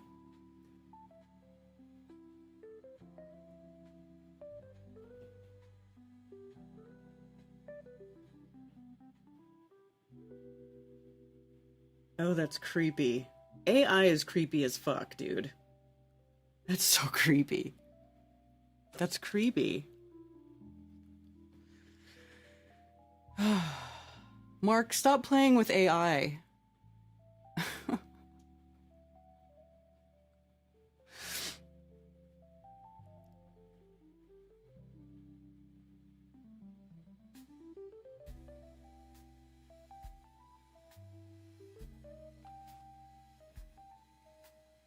Don't make AI videos. I bet you break your pasta in half before put it in boiling water. Who does that? Fuck gelato with that contraption from the Deadly Sins movie. Oh, dude, but gelato from Italy? Like, when you're in Italy and you go to a gelato shop, It's really fucking good. Gelato is so good.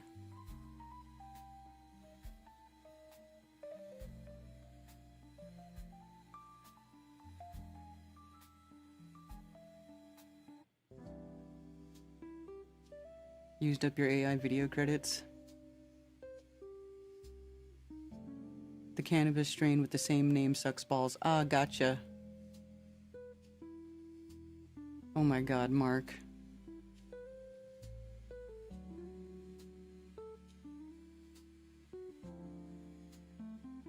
What are you doing? Here, I'm gonna put this on the screen.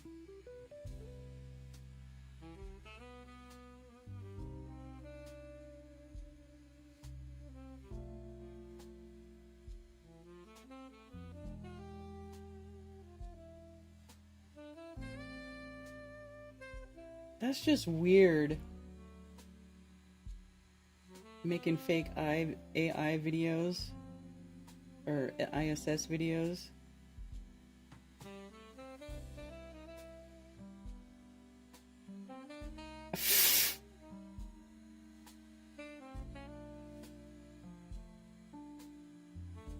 Why is there a picture? Did somebody make this picture? I don't even know what's going on.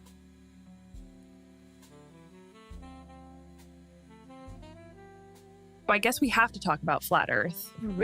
Do we really Oh, have yeah. to? Well, it's a thing, and it's my show, so yes.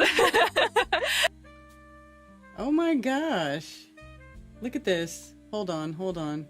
So I guess we have to talk about flat Earth. Do we really Oh, have yeah. to? Well, it's a thing, and it's my show, so yes. It's so weird.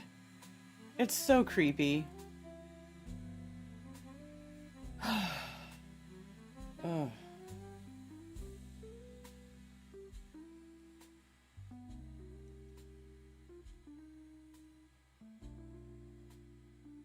I bought Ultra VO going on a Jag. Oh my gosh.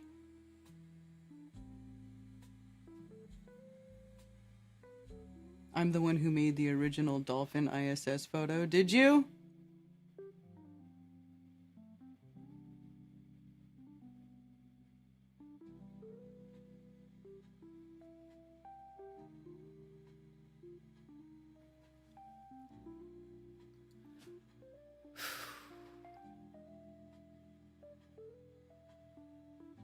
Does anybody want to call in? We can't go back to before AI. I know. I know. I know. Did you see Conspiracy Music Guru posted on X that he has to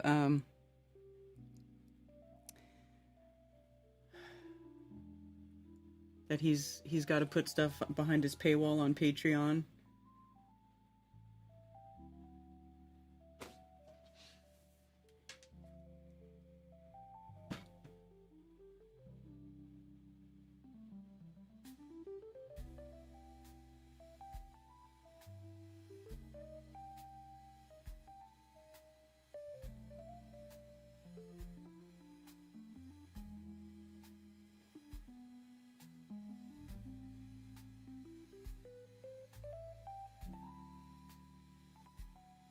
In Israel, at least 10 people were killed in Iranian strikes overnight and into Sunday.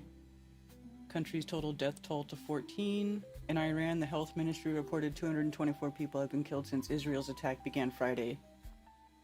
And 1,200 people were hospitalized, and over 90% of the casualties were civilians.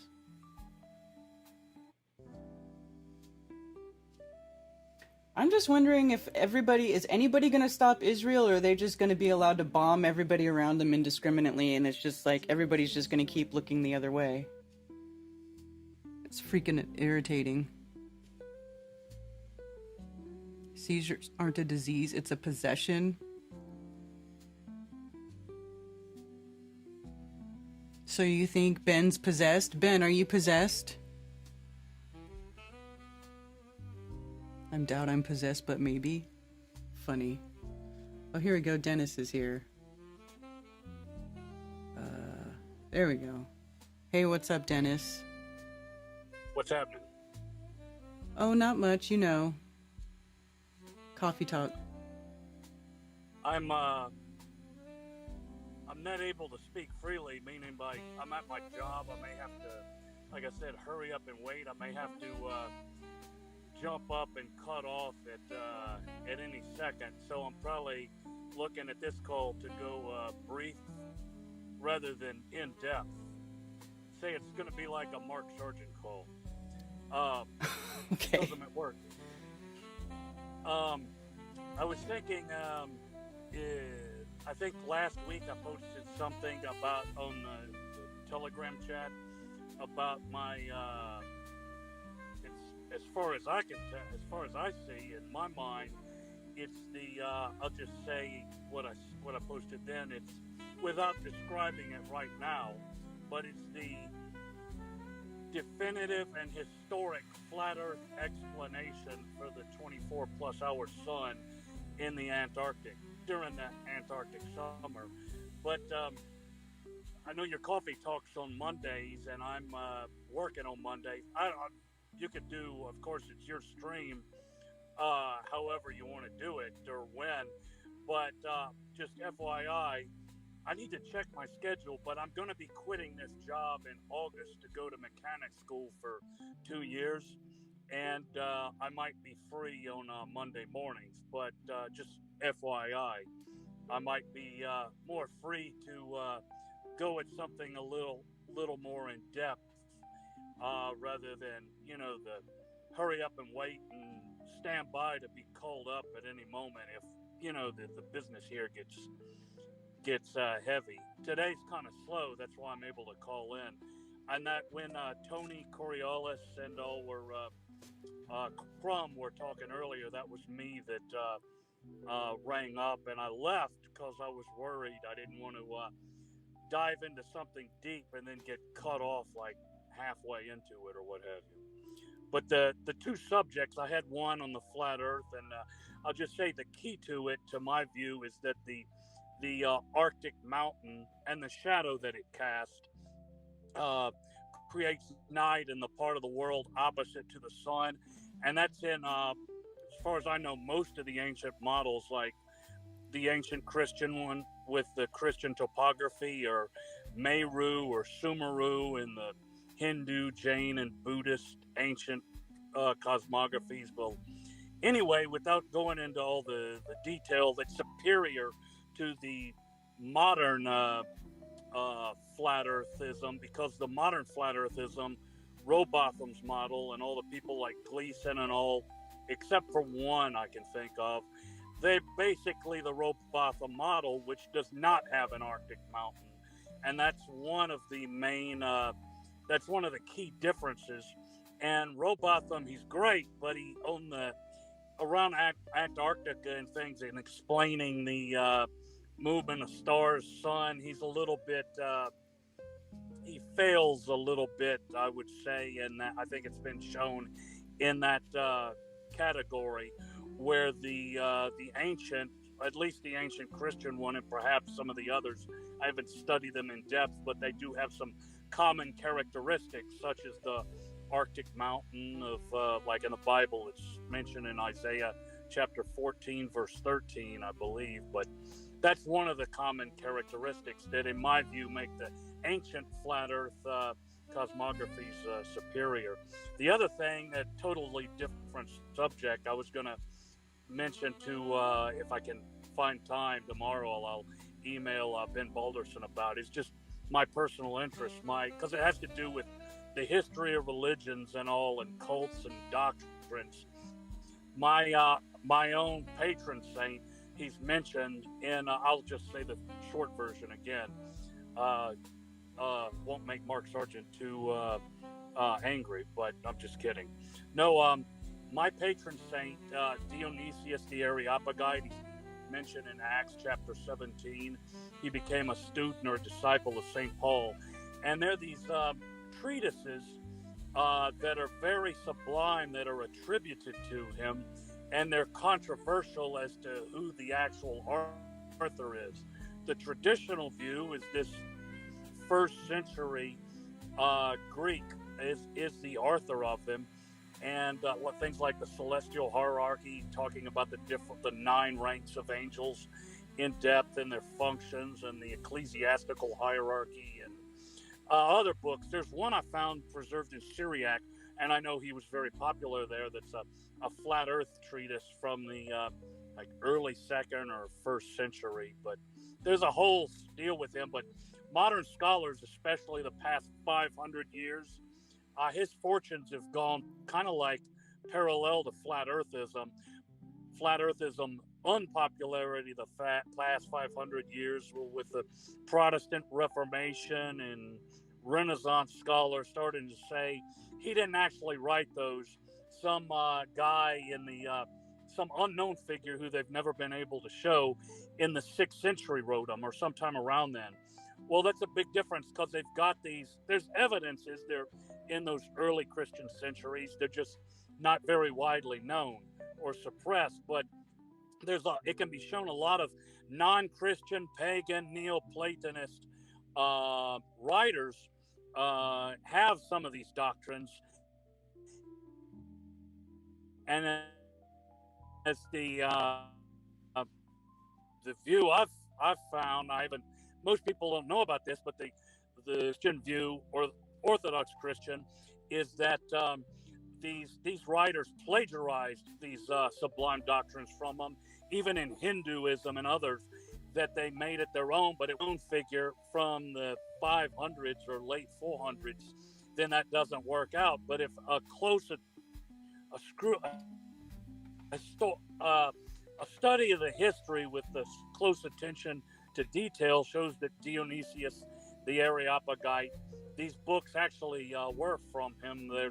It's way too much to go into now, but I'll just say I keep coming across things like this. There was an Italian, a Platonist in the 1400s, around the same time that Savonarola was attacking the papacy, and it's a lot to go into, but there were flat Earth networks in the late 1400s, and I've got evidence. I've mentioned it before years ago. Savonarola was connected with him around the 1490s time of Columbus, and a friend of his, Zaccaria Lelio, they were both in I think in Florence when Savonarola was the mayor of it at some point in the 1490s. But he wrote a book, a flat Earth book against Columbus and all this new globularist propaganda of that time. But I would just say, because Marsilio Ficino, it's a different subject. He wrote a book about Dionysius the Areopagite, also in the 1490s, also published in Florence. Just a parallel trend, but this book goes into depth, and it's showing that these ancient neo-pagan writers plagiarized the works of Dionysius the Areopagite, and that's how they got these doctrines. The opposite of what modern scholars would argue, who I'd like to get into this more study, but when I say modern scholars, they reject all the evidence and the historical facts. They come up with their own theories. To my mind, they're morons. But at any rate, I think that's all I could. At some point, maybe not both at the same time, but both of those two topics, it could be explored on a more in depth. But anyway, that's all I got. Okay. I have a question for you about the mountain thing in the center. Yes. If you're in Antarctica and you're looking at South America and the sun is behind you, how is that explained by the mountain in the center in the north? Say again, if you're in Antarctica? Yeah, like the guys, they went to Antarctica and they saw the sun circling over their head. So how does that work with the mountain being all the way in the center and then the sun, you know what I'm saying? Like, how does that explain that? Yeah, I'm not going to say it right now. I can say it offline. I got a joke that came to mind. It might be a little bit unseemly to say it, but more seriously, there's I just say that without giving detailed answer on everything, just I'll say 2 points that come to mind right off. Okay. One is that as far as the sun, uh, the modern astronomy, heliocentric, claims that it's all these trillions or light years, this fantasy distances away, and we can still see it. If it's across several thousand miles away, I don't think that's a problem. So what you're talking about mainly is the angle or even the size of it in the sky. And I don't, I haven't done a study of that, but I'll just say this as far as not aside from the distances, as far as the angles and things, as far as when you actually measure things with and get scientific instruments and get actual measurements, data that is fact, it can't be refuted. It is what it is. It may not necessarily conform to what our preconceived notions is. I don't have an exact answer for that right off, but I don't believe at all it's impossible. And I'll give one example. Dave Marsh from England with the moon, he proved to me very conclusively, definitively, that oftentimes on a certain nights where you see the moon or the sun also very near the horizon, it looks and it seems much, much larger than it is when it's directly above us. And on one such night during such a day, he took with his camera photographs and measurements of its size when it was on the horizon, when it was 45 degrees or whatever in the sky, and also when it was directly overhead. And even when it seemed much larger on the horizon, when it was directly overhead, his position at the zenith, it was the camera showed that it was clearly it occupied the greatest diameter, more than it was even when it seemed larger on the horizon. And I'm just going to say Occam's razor, the simple explanation for that is because when it was overhead, it was physically closer to where he was. That's what it is. And although it seems a lot larger, that actually is I don't know if the words fail me, a perception thing where what we thought we saw was what most people would interpret of the larger moon on the horizon. The scientific measurement with an instrument, it showed that it was what most people would think was false. It was actually further away, or it would occupy a smaller diameter in his camera when it was appeared larger on the horizon, but it was actually a smaller diameter and further away. So I'm not saying exact details, but as far as when someone's got the sun behind them, maybe it is behind them. And by the way, that's only one part of Antarctica. That's not guaranteed that it's the same exact measurement on every part of Antarctica. There'd be a lot of measurements to do and then assess and reckon with after those measurements were made. We did accomplish one thing with this TFE, is that it showed that there is a 24-hour plus sun in Antarctica. For me, that shows that Robotham and Gleason, all the modern flat Earth models, they're great on most stuff, 99%, but they're wrong as far as that goes. And the ancient flat Earth models, to me, are correct. It also shows, as I'd say, that these people that believe the sun was faked, I agree with you 100% on that.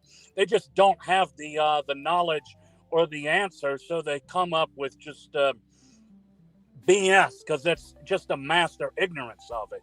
It's better to say they just don't know, like Marty Leeds did at one point. I don't know what he says about this now, but I just remember at one Flattoberfest when this question came up, like 2 or 3 years ago, the one where Rick Hummer, it was during the Q&A where Rick Hummer was directing the Q&A, and this question, well before TFE, and Marty Leeds gave a prudent answer.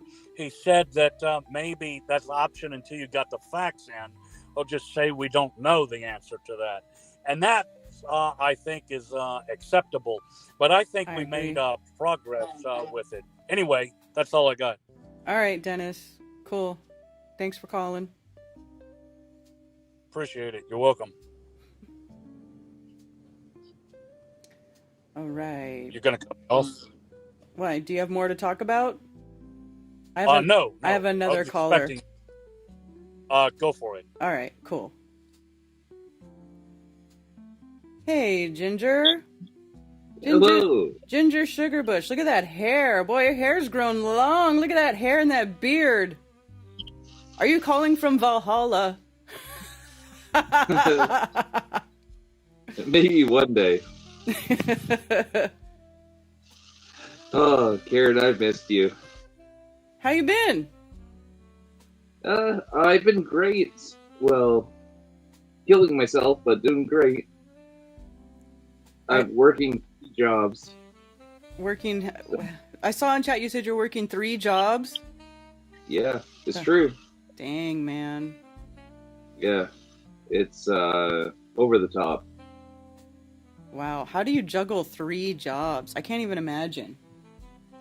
Well, I don't sleep. So, Well, I did. sleep's halfway important. through.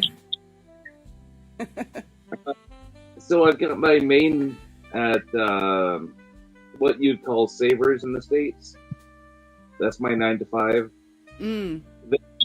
A gatekeeper from 7 to 1 p.m. to 1 a.m. at a casino.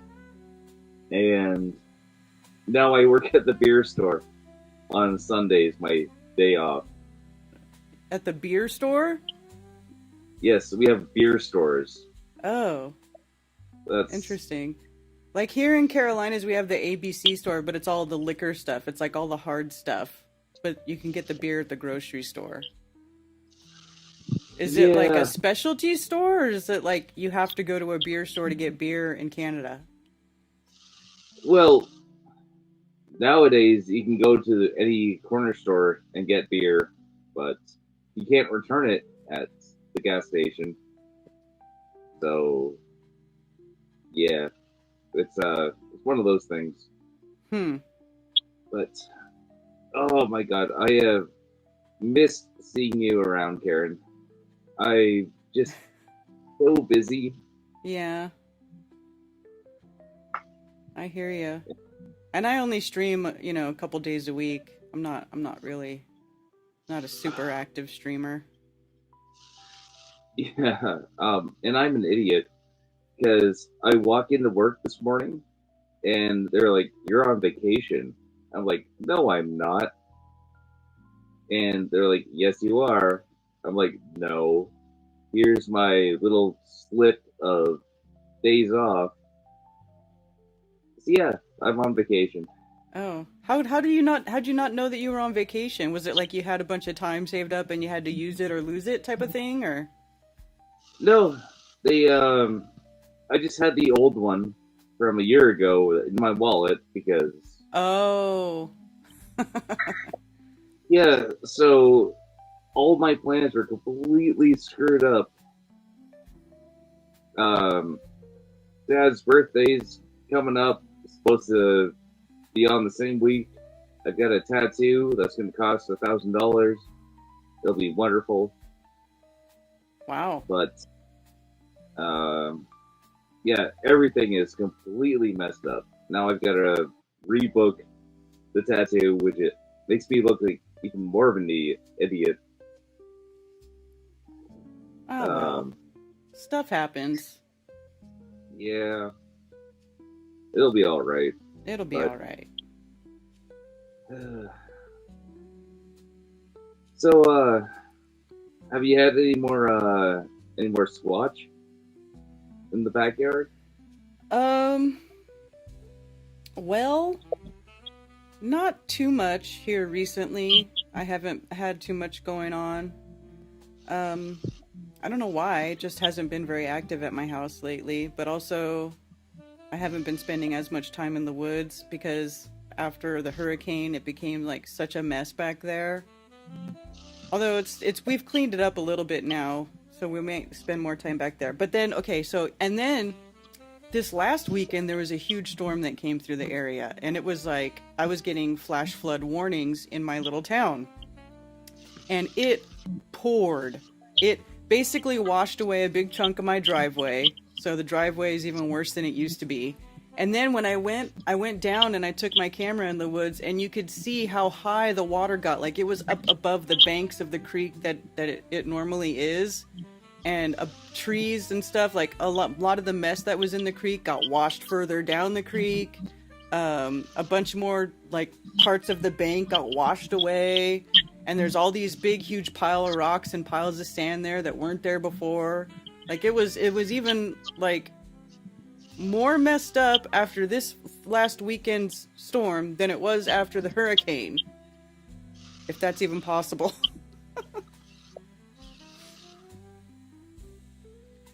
So, just a big mess.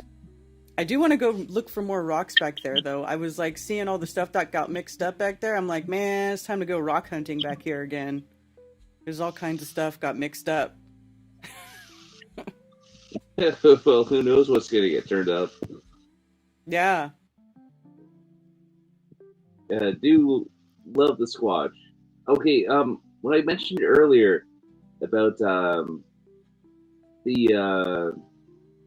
your picture is underneath the scrolling chat of the of my PlayStation that I'm watching you on. So we cannot see you. All we see is the chat scrolling, and you're on screen. I'm on the left-hand side, which... How do you not see me? I'm there. Okay, let's, I don't know. Nah, it's, I don't know if this helps. So you're there. Yeah. I've got the... Why isn't it switching around?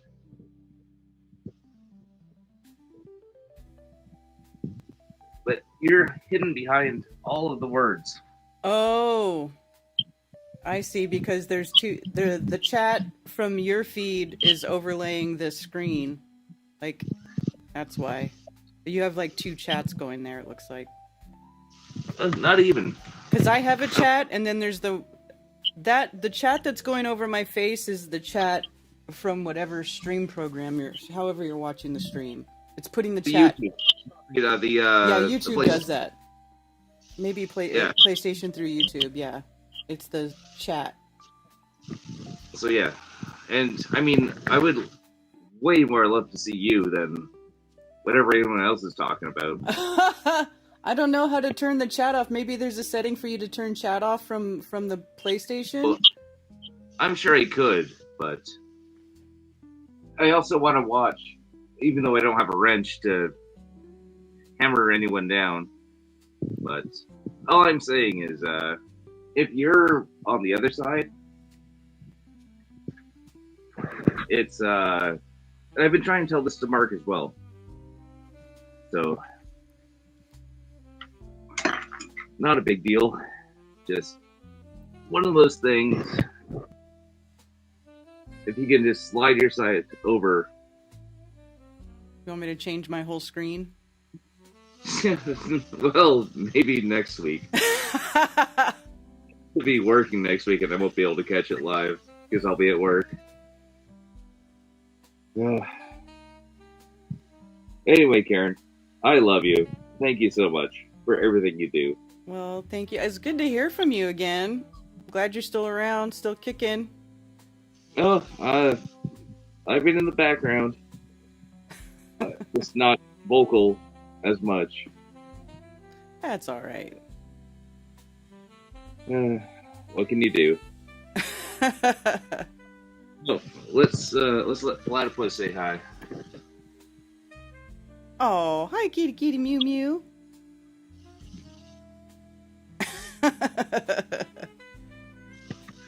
All right, Karen. I love you. All right, yeah, love you too. It's good to hear from you. Yep.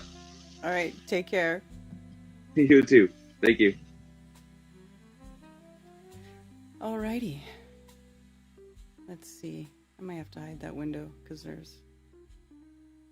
There we go. I could redo my screen, but I don't feel like it right now.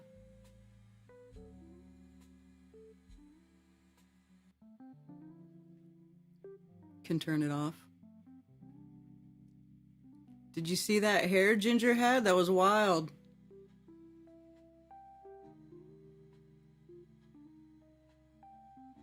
Hey Trevor7, good to see you, sir. Canadian Ginger.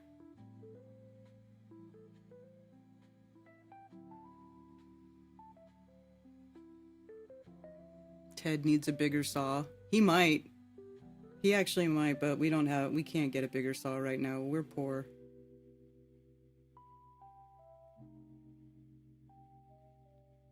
Whole communities that do vertical videos.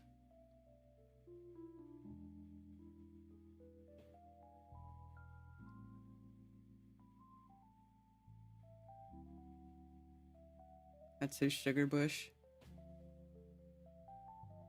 Blame my GF for the hair. Hey, if the girlfriend likes it, that's all good. I don't think there's anything wrong with it.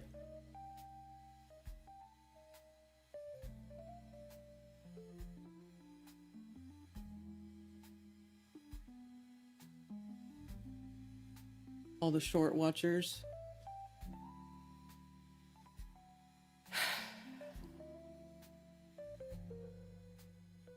I hate watching shorts. The short format video. My attention span's already fried. Like completely fried. Sometimes I start looking at stuff and I get so disinterested so fast. I'm like, man, I cannot even focus on this one thing that I actually want to look at, and I just check out. How do you fix that? Maybe I need to get rid of my smartphone. I think it's frying my brain. I've been seriously considering getting rid of the smartphone here lately. Because it's just so bad. It just keeps you, like, tapped into the network of idiots online. I mean, not you idiots. I mean, like, the idiots that are online, like, saying all the dumb shit. Okay, so Isaiah 14:13, the mountain is mentioned. For thou hast said in thine heart, I will ascend into heaven, I will exalt my throne above the stars of God, I will sit upon the mount of the congregation in the sides of the north.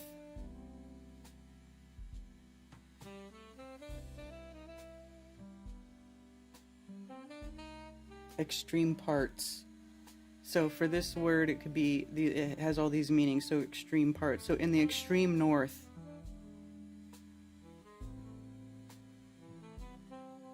What does the scriptures versions read as? For you have said in your heart, let me go up to the heavens, let me raise my throne above the stars of El, and let me sit on the mount of appointment in the sides of the north. I don't think sides of the north is correct. I think the extreme north is probably the better. The extreme north. Interesting. Now, I'm not saying that there isn't there isn't some sort of like high elevated land there that is doing something, but I don't know that it explains really much about the sun.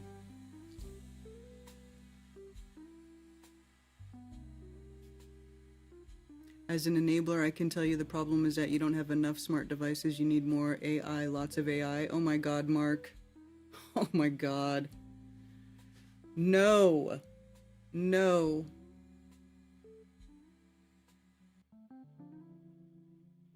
Part of getting older. The joke about the sun behind the observer in Antarctica is if you have the curve, then you need to consult Ted for the angle. I don't get it.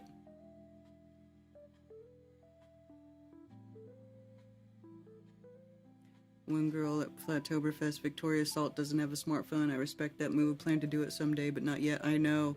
Well, you know, with all of the Big Brother tech and shit that's coming in and the digital IDs, like the only way to really get around it would be to get rid of the smartphone and not have a data plan.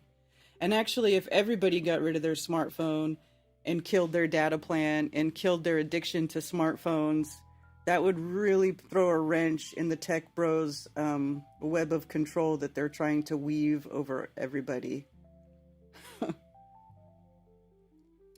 Mark says embrace the horror of the future. Yeah, Mark, I don't think so.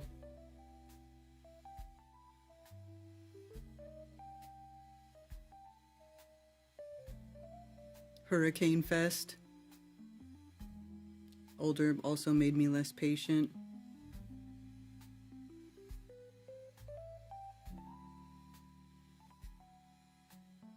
Don't forget the Bigfoot superhero comic book coming out from our FE sub expert.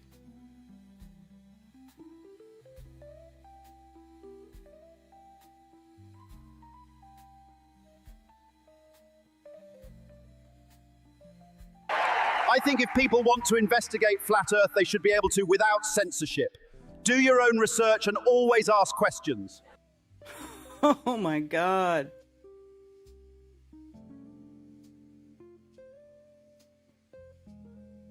What is this that I clicked on?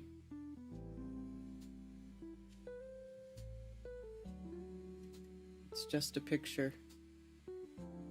Where's that other link you sent so we can show Darren's thing? Oh, here we go. Demifoot. Demifoot, urban Sasquatch, part man, part cryptid, all hero, and it begins right here.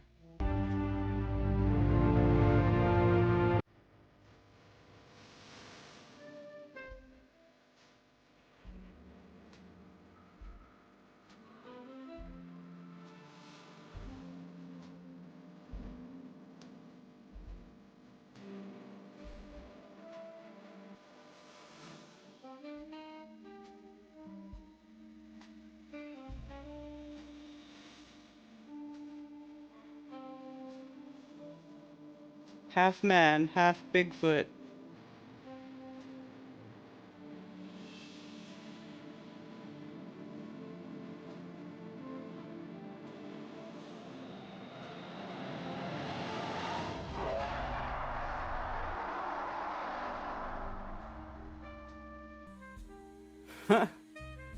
That's cool. Very cool.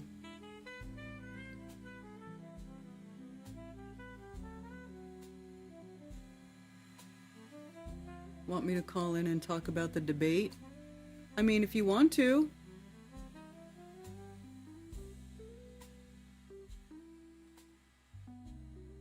Oh, the headlights made 2 sets of golden arches, or MM. Brad's Guide to Greenland. One smart device at a time.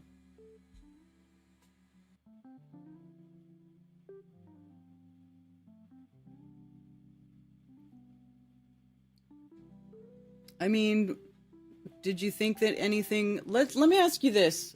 Of anybody who watched the debate between Austin and Jaron, do you think that it was productive? Was it productive? And did you learn anything about either one of them from it? That's what I'd like to know. What is Sasquatch? Is it a woodland spirit? Well, in my opinion, Sasquatch is... they are a forest people. They are a whole species of living beings that live here on the plane of Earth, right alongside of us, but they have abilities and they can do things that we cannot do, such as cloak themselves and blend in with the woods and the scenery. It's pretty trippy, but yes, that's what I believe. And I believe that because I have seen a cloaked Sasquatch with my own eyes. I've seen it in my backyard. It's pretty trippy. It was pretty like surreal when it was happening, but I've seen it. pretty much all there is to it.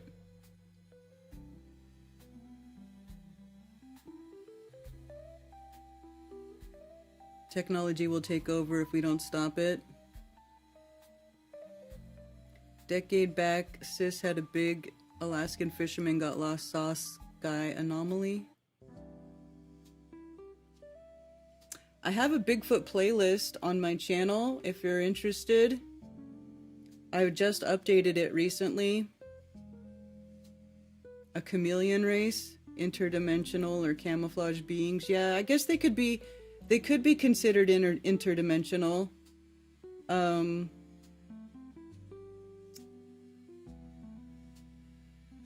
The conversation needed to happen, but not productive yet. Maybe a first step to a productive convo.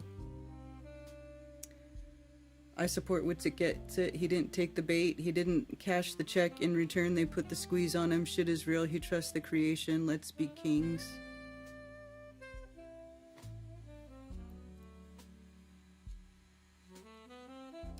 No and no. Although Austin caught Jaren off guard with the celestial theodolite, which Jaren discounted initially and admitted he needed to look into it more. Dude, the celestial theodolite is awesome because it's the first sky observation that debunks the globe and supports the flat earth. So it's a pretty big deal because up until that, most of the sky observations didn't really prove anything, right? I really didn't prove anything because with the way that they made the globe model and it's so far away and blah blah blah blah blah, like it didn't really, there was really no observations you could make that would debunk the globe model by looking at the sky. But that does, which is pretty awesome.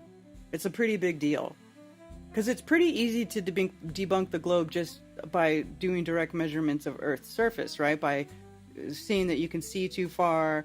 And, and the whole thing, we all spent many, many years going and learning all about refraction and different types of refraction and different types of things that happen when you shine light through the atmosphere, especially with lasers. You can make, because, we know that light bends towards the denser medium whenever it's doing whatever, right? It's like when light goes through the water and it makes that really sharp turn. It's that's just how light works. But one thing that we also learned is that if you can see it, it's there. Like there's no light refracting perfectly according to the curvature of the Earth. Like the light doesn't reflect at 8 inches per mile squared. You know what I'm saying? Like that is clearly a lie. It's clearly consistently we see things that we shouldn't see behind a geometric curve. So there's that. Austin is rebutting an observation of the sky with another observation of the sky.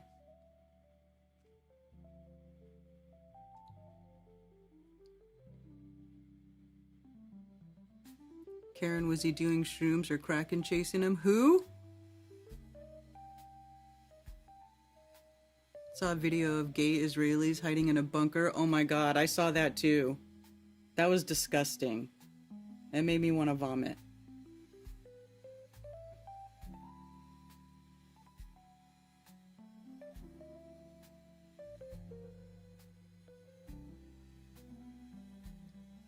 $25,000 around equator, 7,200 around Antarctica. Well, I don't know. I've not made that travel. I've not seen definitive measurements of such. See, here's the thing. The coordinate system of Earth, like, to get a true map of the Earth, you have to like throw that all away. And then come up with a different and like measure it for what it really is. Not using the sky. I don't know if that's possible. Austin Close pointing out that the observation of the sky doesn't wash out all the geometric refutations of the globe, so it was a discussion that needed to happen, but was it productive? I don't know. Does Jaren still say Earth is a globe?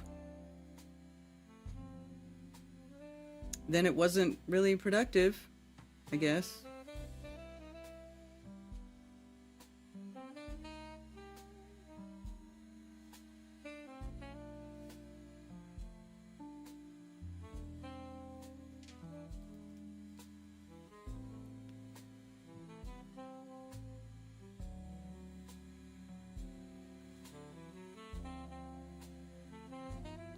Someone trying to call me on my phone line? I did not have my telephone line open, but it is now.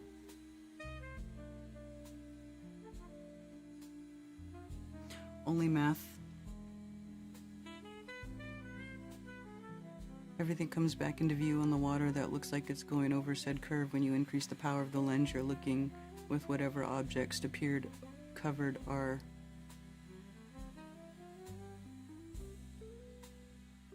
Well, when people say that when things, go, you can't see them and then you zoom in and you bring it back, you're really not bringing it back. You're just enlarging what is visibly already there. Like the camera and stuff can only show you what light goes into the camera lens, right? So it's not bringing anything back. The thing's there. It's just too small, and then you use the camera to magnify it so you can see it. Thank you for calling Coffee Talk. You're on with Karen B. Karen? Hello? Can you hear me? Yes. Hi. Yeah, that was me trying to call in. Hey, got a few questions for you and some updates. Okay. A stupid one first. Is the puppet on Strange World Owen Benjamin? No. Okay. I thought for sure it was. Sounds like his voice. I want to talk about nukes too in a minute.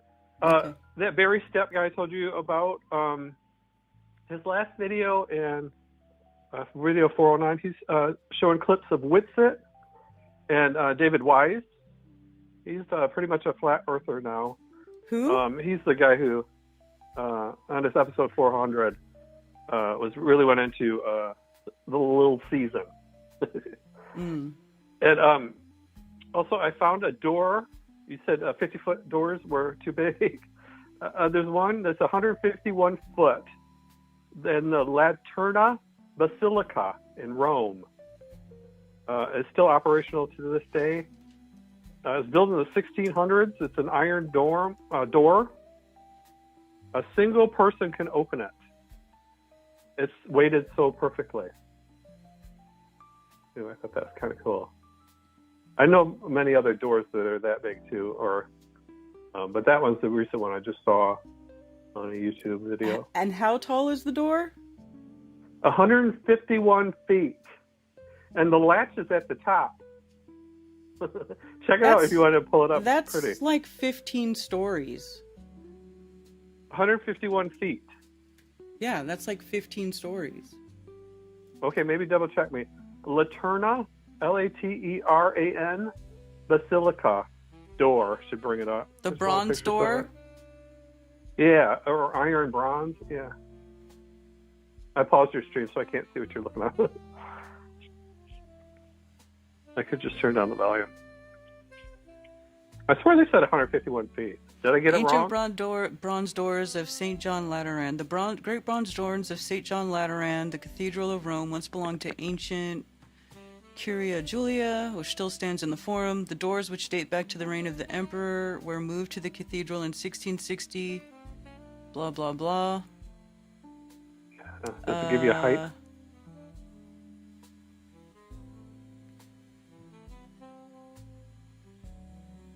Not in this one. Let's see. Hmm. I'll find it. Okay, cool. Because I'm always in my trading account. I can't go into YouTube. I just got you on Apple TV and the YouTube app. Oh, Sugarbush, if you're listening to, turn off live chat on YouTube. And then you won't have the overlap. trying to get you to move your picture around.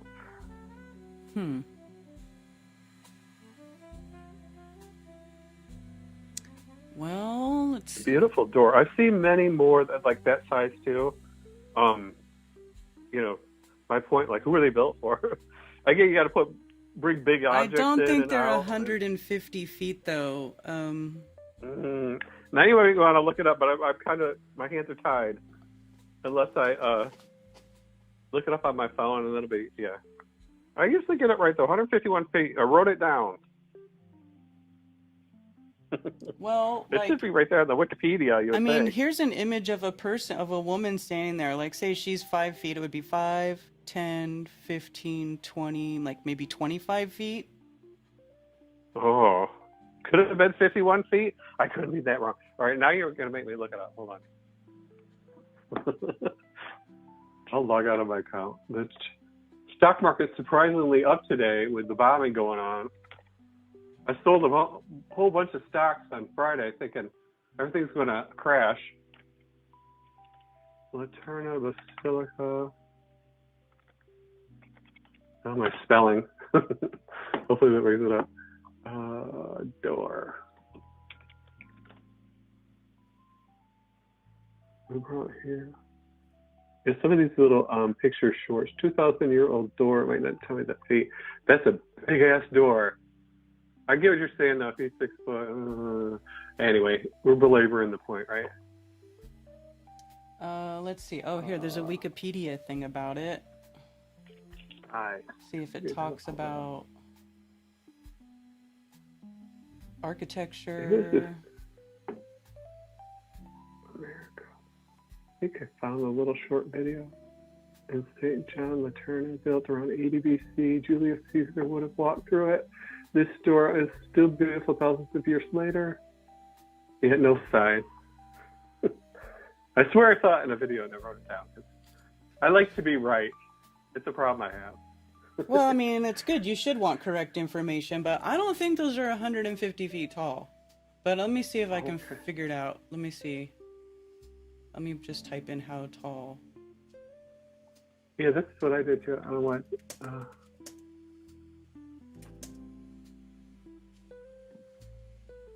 How tall?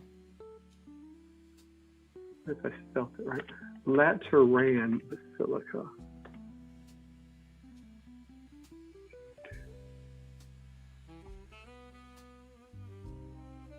If you still don't believe in giants, Laterna Basilica is more than 2,000 years old. I think that's what I just said. Bronze door. Just a bunch of pictures. It's not telling me anything. Yeah, somewhere, something I saw. Like I said, I watched those, I don't know where I saw it either. Those conspiracy videos where they have like 30, they're like 40 minutes long, 30 different conspiracies, and they show you little clips. Mm-hmm. And I wrote it down when I saw it. Anyway, we're like, if I find it someday, I'll let you know. Okay. The actual size. We can't find it quick enough. Oh, and let's see. Did you ever hear, this is an odd story. I remember showing my mother and father, Joe Rogan had on Billy Corgan from the Smashing Pumpkins.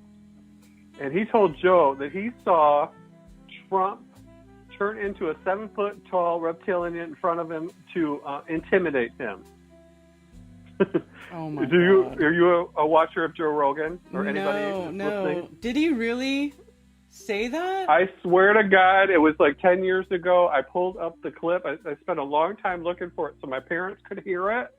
And then I was fast forwarding, rewinding the podcast until I found it, and I replayed it to them. So I'm trying to refresh my memory. It's been so long now. I wondered if anybody else had seen that. I know he's been on Howard Stern talking about he saw a shapeshifter in front of him on Howard Stern, but I specifically remember it being on Joe Rogan. It was like, one of his 3-hour podcasts, or I don't know, 2 hours with Billy Corgan. And in there, remember Billy Corgan used to be on The Apprentice with Donald Trump. But anyway, okay. I just wondered if anybody seen that. I don't want to go searching for it again. It took me forever to find it last time. And the last time I looked for it, again, it takes me to Howard Stern and him talking about a shapeshifter. He doesn't name names on the Howard Stern thing about the shapeshifter, but he's seen 2 people do it in his lifetime. Billy Corgan. Anyway, Smashing Pumpkins. Okay, I found a part right here where it's talking about there's a obelisk. An obelisk to the north piazza where the equestrian statue had been. This obelisk was fabricated in Egypt around 1400 BC and brought to Rome by Constantius II, son of Constantine, at 150 feet tall, including the pedestals, the largest of Egyptian obelisks in Rome. That is the only thing I can find that's 150 feet. Okay, But that must have been... I still can't find anything about the doors. The size of it, isn't it strange? You'd think they'd be so easy to pull up in a search engine. I think I use DuckDuckGo. Well, no, I'm actually looking at YouTube, aren't I? I could be outside of YouTube. Hold on. What to do? Yeah, here we go. 25 feet tall. Today. 25? Yeah. Okay. So you are right. I stand corrected. I shouldn't doubt you. 50 feet tall. No, you should though. Don't say don't doubt me because I'm not always right. I could be wrong. So I wouldn't say don't ever doubt me. Definitely, if you hear me say something, go double check it. It's so strange that I watched a video, wrote it down, and you know what I mean? It must have been the obelisk they were talking about at the same time as the door. Well, who was it? Was it a conspiracy person's video or was it like a regular person making a video about the basilica? I can't remember, Karen. I absorb so much information every single day. I'm 56. I'm not that old, but I'm constantly consuming information and literally 24/7. Whenever I'm awake. Yeah. So I don't, unless I write them down, I don't remember the details. I know where to find them. I created the pattern and the breadcrumbs to go back to where I could find it again. But you know what I mean? A lot of it I don't commit to memory. But this time I wrote it down. But I stand corrected on the Laterna. I'll find more though. There's so many of them. I've seen going down this little rabbit hole, thousands upon thousands of buildings that are just so magnificent that I never even knew existed. I can't give them to you right now off the top of my head, but some of them look like they're, you know how you're like making a sandcastle at the beach and you're dripping the sand on the top of it to make these, they look like that. They're almost, because they're so ornate and, there's no mold that could have made that, just to ponder how it was actually built and so long ago. And so it's such a fascinating thing to go down, just to even if it's the fact you don't believe in the Little Caesars or whatever, just to see this beautiful architecture I didn't even know existed, like in places I didn't, you know what I mean? Mm-hmm. Like they're everywhere. It's mind blowing and so beautiful. Mm-hmm. It should be shown to people more often. Yeah. But then subject changes. Okay. Let's see.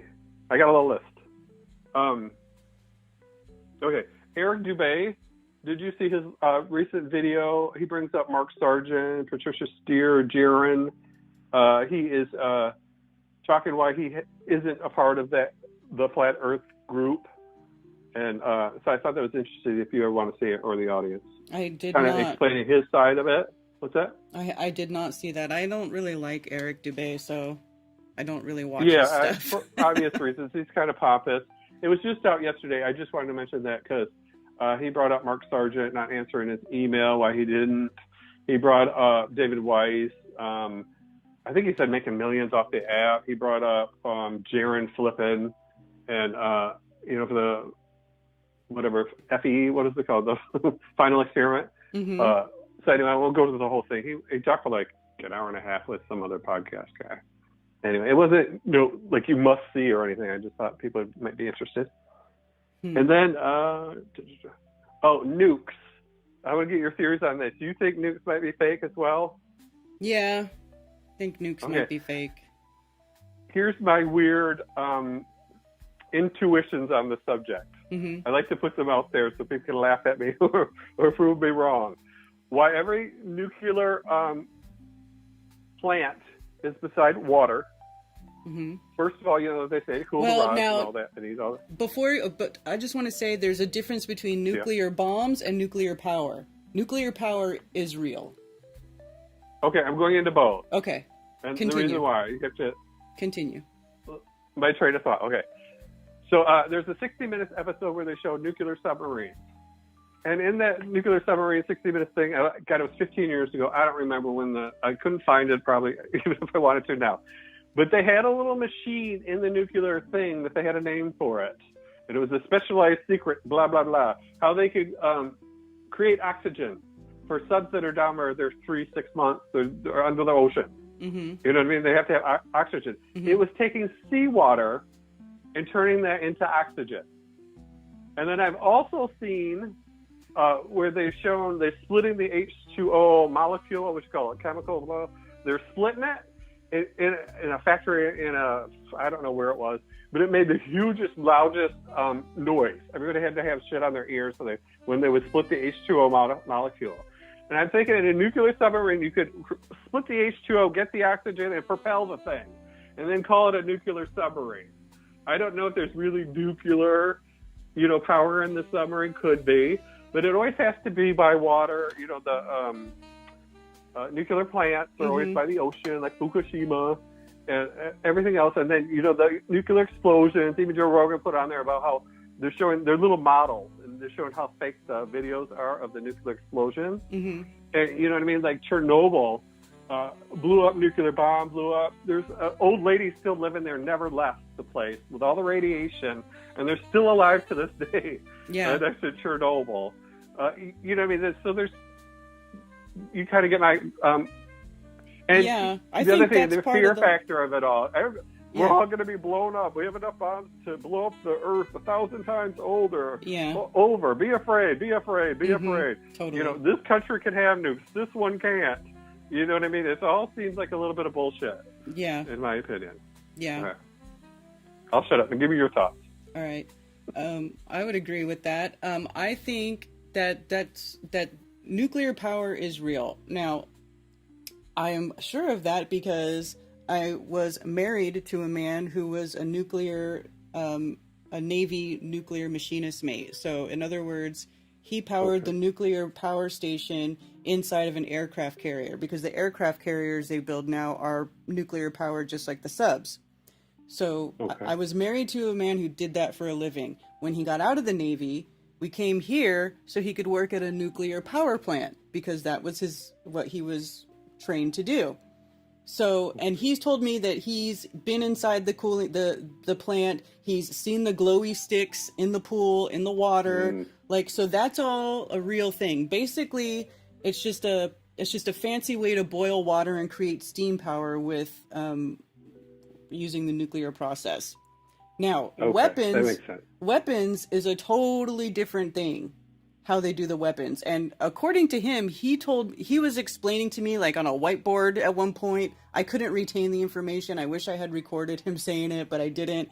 But he was explaining to me the difference and how the process was different. It's not even this. It's nothing. Nuclear power and nuclear weapons are two completely different things as far as I understand it. Now, Splitting the atom versus putting uranium in water to create steam, right? Right.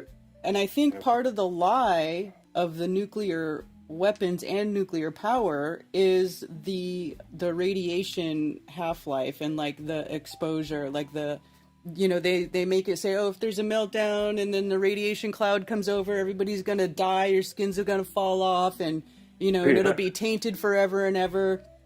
Well, I think that like initially when there is a big explosion like that, there probably is a period of time where it's very dangerous to be around it. But I think it goes so fast and it's such a violent reaction that I think it's just, once it's over, it's over. That's it. It's just done. Yeah. It doesn't linger. Like they try to tell you, oh, we have so much nuclear waste from all the nuclear power plants and where do we put it? Like, well, there's still nuclear power plants and they're still doing stuff, so where does it go? Where does the nuclear waste go? They always say Yucca right? Mountain, they put it in.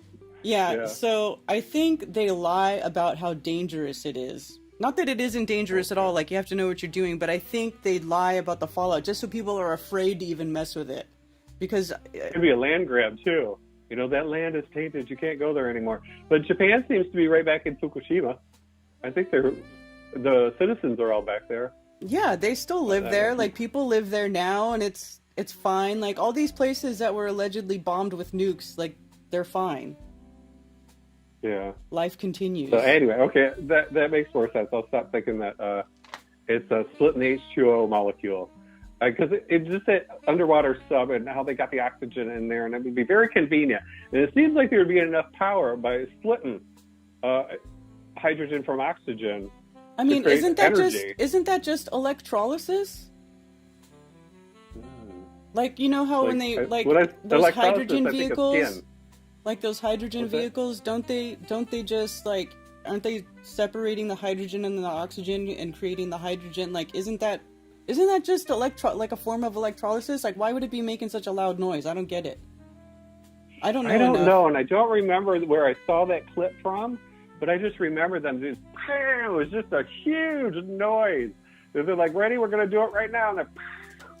And they were kind of in a factory or somewhere, kind of like the specifics, because I want to notice the patterns and get a wide away vision of everything, so I can understand everything, an eclectic vision of everything from very far away. And that doesn't make any sense. Sorry, I'll shut up. But yeah, so interesting. Yeah. I think you dissuaded me from this breaking up the H2O. But uranium, putting it into water, he saw the green glowing sticks, huh? Well, obviously they're showing it to us on television. Well, because you know, when the way these nuclear power plants run is like they have outages. So like the plant that he worked at, so there'd be like, there's 2 reactors, and every so often you have to power down the reactor and you have to change the fuel rods out, the rods of uranium or whatever it is they put in there to cause a reaction, to make the steam, to turn the turbines, to generate the electricity. And so every so often they shut it down, they pull the old fuel out and they put new fuel in, and then they power the reactor back up and it starts boiling water again. And you can see it. According to him, now obviously I've never go inside there, it's all high security and all that stuff, but he said if you go in there to where the cooling pool is, you can look down at the bottom of the pool and you can see the glowing rods of fuel down there. So amazing. What makes them glow? Oh, that's the question. Glowing green, you know what I mean? Mm-hmm. Like, is it the reaction with water that makes them green? Because I assume when they dig it out of the ground or however they get out uranium, that it's not glowing at that time. No. Anyway, they have to make it like a pure. They have to concentrate it and make it pure rods of it, and then it goes into the reactor. I'm not exactly many sure. processes to it. I'm doing a very basic explanation. It's not correct 100%, but that's what I understand about it. And just like Iran is trying to do right now, they're trying to enrich it. They say enrich uranium. Yeah, they say that's supposed to be the difference between having nuclear power and having a bomb. You have to enrich it. Yeah, definitely. Which I don't know. Hey, Karen, this is for a visual. Way back in like the 70s, what was that China movie? China, where they're in a nuclear reactor, and you get a wall with buttons in a nuclear power plant. And a big metal wall with buttons and gauges on it, blah, blah, blah. And I'm like, this looks like some Wizard of Oz shit. And it's basically to lower and raise the rods. But then you get this whole wall of buttons and shit. It looks like NASA, when they're in there watching a rocket go up to the moon or whatever, and they're all sitting in front of their computer. It looks like a whole bunch of hooey to me. Yeah. That if you follow my train of thought on that at all, it seems like the nuclear reaction thing is basically pretty simple, not enriching it, and you know what I mean, but the operation of it. It seems like the whole wall from the 70s, the buttons and knobs, and probably. What are they really doing? Yeah, the most dangerous part is handling the actual uranium to put into the reactor. Yeah. And then they have all these big major pipes that are under super high pressure, like high pressure steam, because it's turning these big turbines to generate however many gigawatts or whatever of energy. So, you know, if one of those pipes bursts or whatever, it could kill somebody. But yeah, I mean, that's basically what it is. Yeah. It's fancy boiling water. Fancy boiling water. Steam, like steam-powered trains and engines. And even when they're building the Brooklyn Bridge, I watched a 2-hour thing of them building the Brooklyn Bridge. I recommend that for anybody to watch that. Oh, my God. It was so fascinating. How they dropped the wooden boxes down in the bottom of the ocean, and they had to work down there by candlelight. And what made me think of that? You were just saying, oh, steam. They had steam-powered, like Caterpillar, like earth movers. Mm-hmm. They were steam-powered. I'm like, what the hell? They used to have steam-powered equipment. Yeah, exactly. And everybody goes, oh, how'd they build that with horse and buggy? Well, dipshit, they had steam power back then, too, so. Yeah, it's a trip. And, watching that made me more believe that it was, wasn't an old world bridge, but just the amount, they didn't even know what bends was back then. When you go way down in the ocean to get the bends. Oh, yeah. They didn't know what it was. So they were just dying left and right. And they were hiring people like $2, immigrants, $2 a day. They had to keep shuffling them out. And they were down in that box, digging up the ground, the sediment. And then they couldn't use real dynamite. So they had to use gunpowder dynamite, because it was blowing up too much of it. And then they had to lift the box on the other one because it was taking too long. There were too many people were dying. And then they had to drop it back down. It was a whole thing. And the documentary starts out with his son, who became the architect. The last name starts with an R. I won't try to think of it. He started by doing seances. Seances because he missed his dead wife and Abraham Lincoln had died. So, you know what I mean? There's always the occult built into some of these structures too, as far as inspiration, as far as, you know what I mean? Mm-hmm. Like, I found that fascinating. They were doing seances. Interesting. But anyway, if anybody, that was just on the History Channel, something I found on YouTube about the Brooklyn Bridge. Sorry, I don't know why I brought that up. Oh, steam power made me think of the steam power Caterpillar, like earth movers. Still, the amount of weight of the bases of the Brooklyn Bridge. Oh, how many generations? The guy had the bend so many times, and his wife ended up taking over the project, and it's fascinating, and it still stands to this day, and it's beautiful and strong as ever. Oh. Yeah, it's how awesome. They brought the blocks over from Ohio to New York. I'm like, I don't even try to figure out how they did that, but probably trains. Yeah. My dad had a thing, because I was talking about there's these 900-ton rocks in Lebanon for the base of a building. My dad was saying they probably used wood, and they rolled it over the wood. Yeah, they could have. I'm like, 900 tons apiece. Yeah. You got to look up a guy. You got to look up a guy named Wally Wallington. I know it sounds funny, his name, but Wally Wallington. He's this man who did a whole bunch of demonstrations of moving big, huge, heavy stones just by himself and using wood, pieces of wood. And he just wrote his name down. Understood the physics of moving heavy objects, and he was able to move stuff by himself.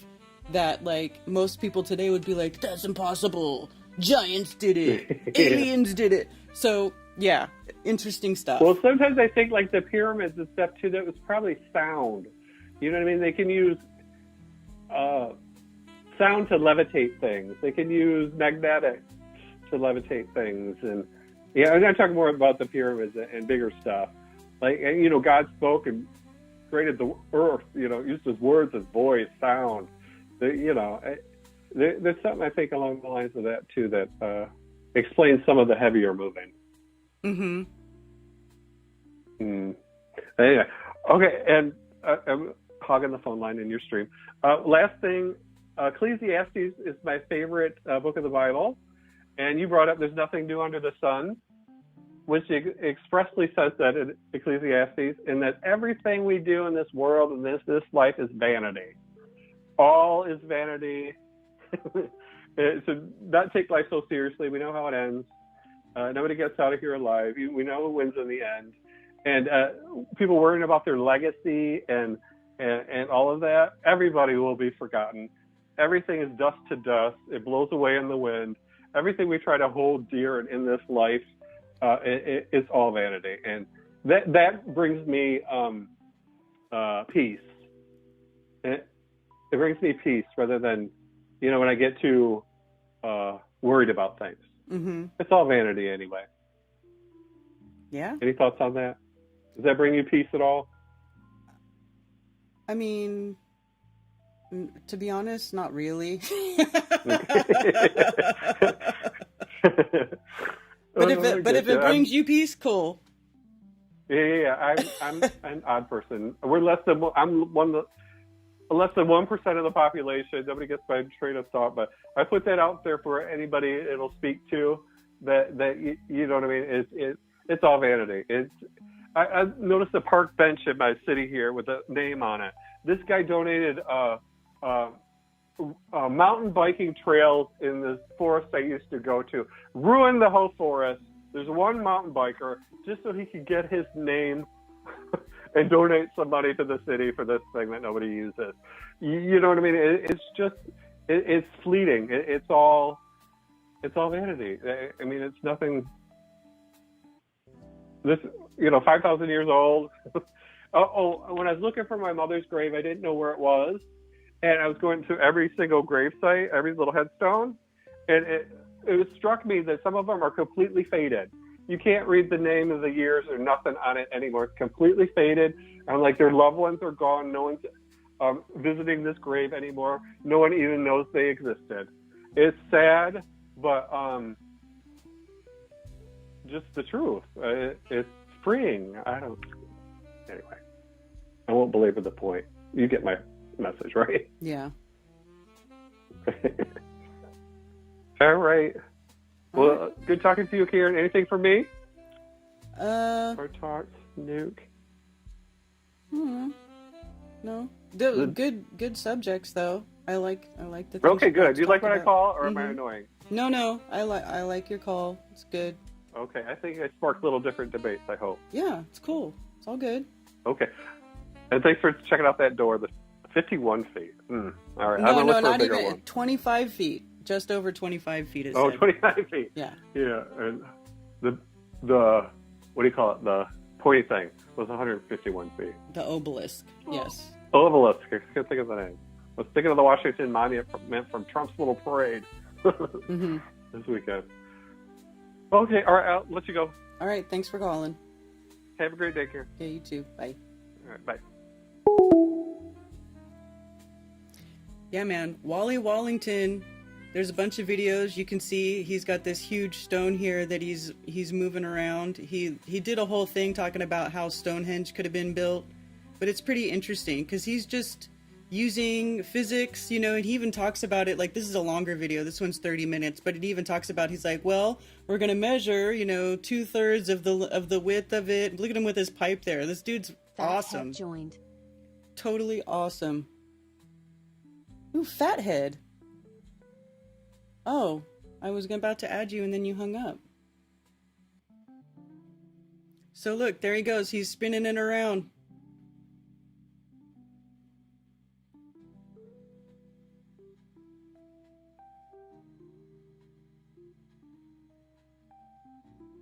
So anyway, it's pretty interesting if you watch how he does stuff. Here he's got a helper. So he just has these different things of wood made that kind of cantilever the big stones around. He'll put another stone under the stone or a piece of wood under the stone, and you can spin it around on there. It's pretty interesting. But there's different videos. Like, he talks about, like, stacking stones, getting them taller, how they do it. Here, this is good. Here, spinning. Look at him, all by himself, spinning that thing around.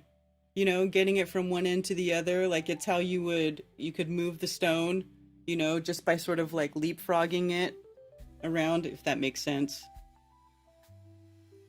Anyway, very interesting.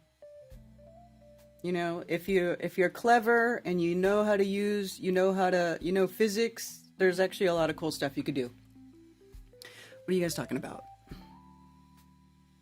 Hey, DJ Curious, good to see you. Iron Realm, Chicago artist.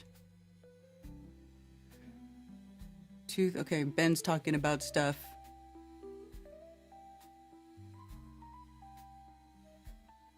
Casks of spent nuclear fuel give off heat for many years after being removed from the reactor. How do you know? Do you have casks of spent nuclear fuel hanging out at your house? Specifically salt water, because salt is needed for the free ions.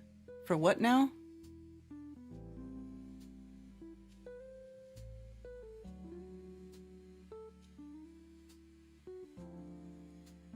Hiroshima is essentially thriving. I mean, think about it this way.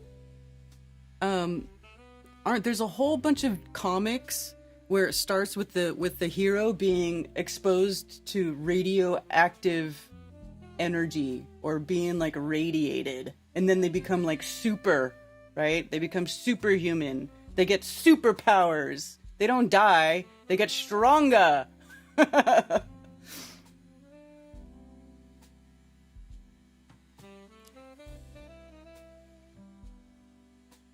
Nukes are not what they say they are. At least don't do what they say, but I wouldn't call them fake. Yeah, there's definitely something they're not. They're definitely keeping some pertinent information.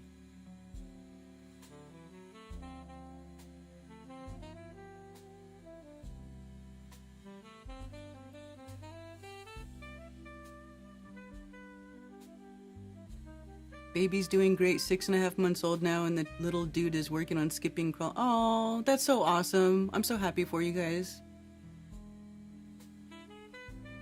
The most dangerous thing about nuclear power is the mainstream narrative. Karen was married to a Homer Simpson. Yeah, when I first got into FE and I was still married, and I would talk about that, they'd be like, dude, like Homer Simpson? It's hella funny, but yes, basically like Homer Simpson. Numerous uraniums, they need extra ions to give off.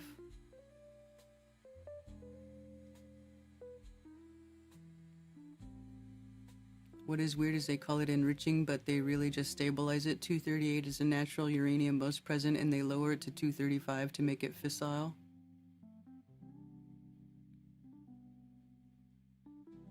Now 234, which is also natural, does require an extra proton, but that's much tougher.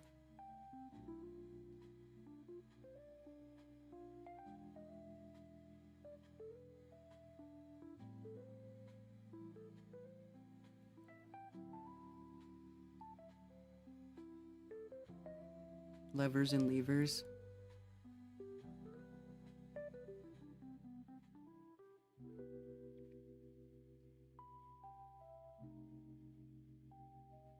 The Middle East is fancy boiling water right now. It's a steamy false apocalypse going on. I'm so glad I don't watch the show. I know.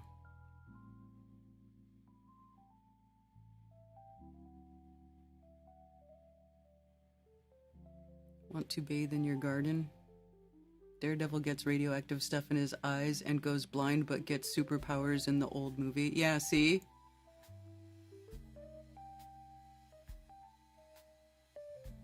And like, Hulk, isn't he a scientist who gets exposed to some like radioactive material? And then Spider-Man gets bit by a radioactive spider, and all that type of stuff. Did you guys talk about the debate already? Well, we didn't really talk about it in depth. We didn't really talk about it in depth.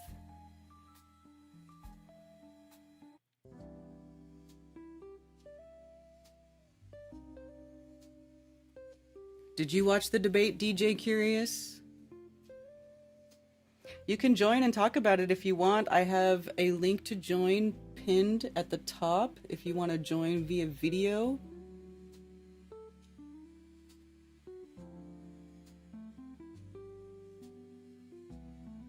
Snow never builds up on them in the winter, no matter how cold the weather. Where's this location at that you're talking about? I mean, I can't imagine they would just have spent fuel casks just sitting out in the open, out in the weather.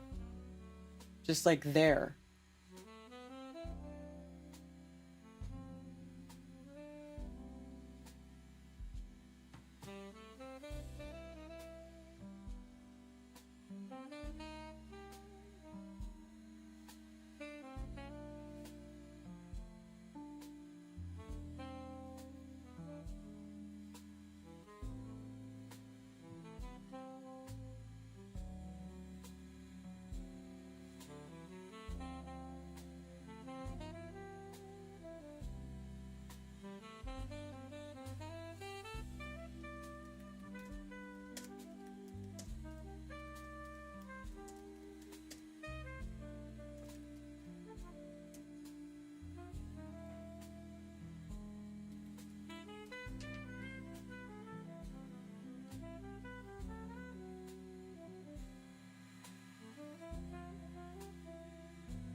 Plutonium, that's the other thing that they got to put in there.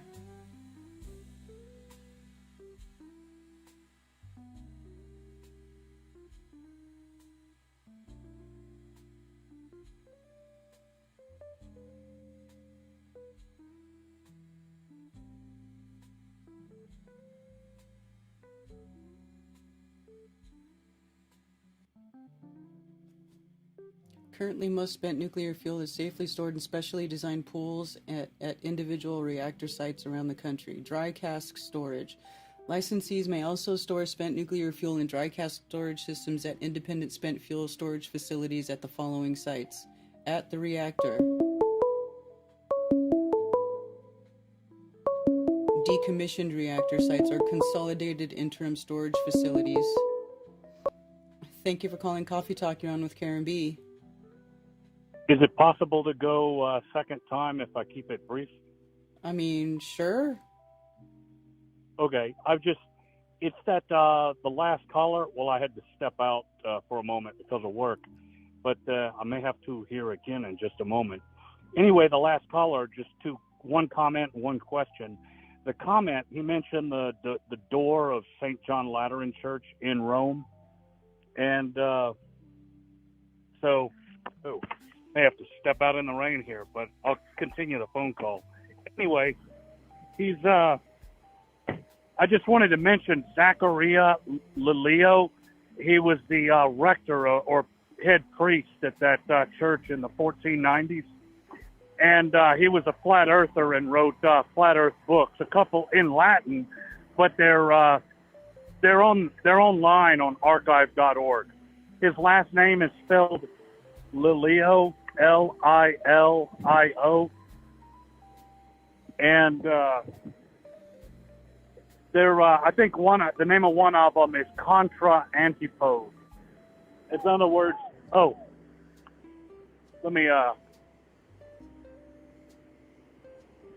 Contra, as in against the antipodes.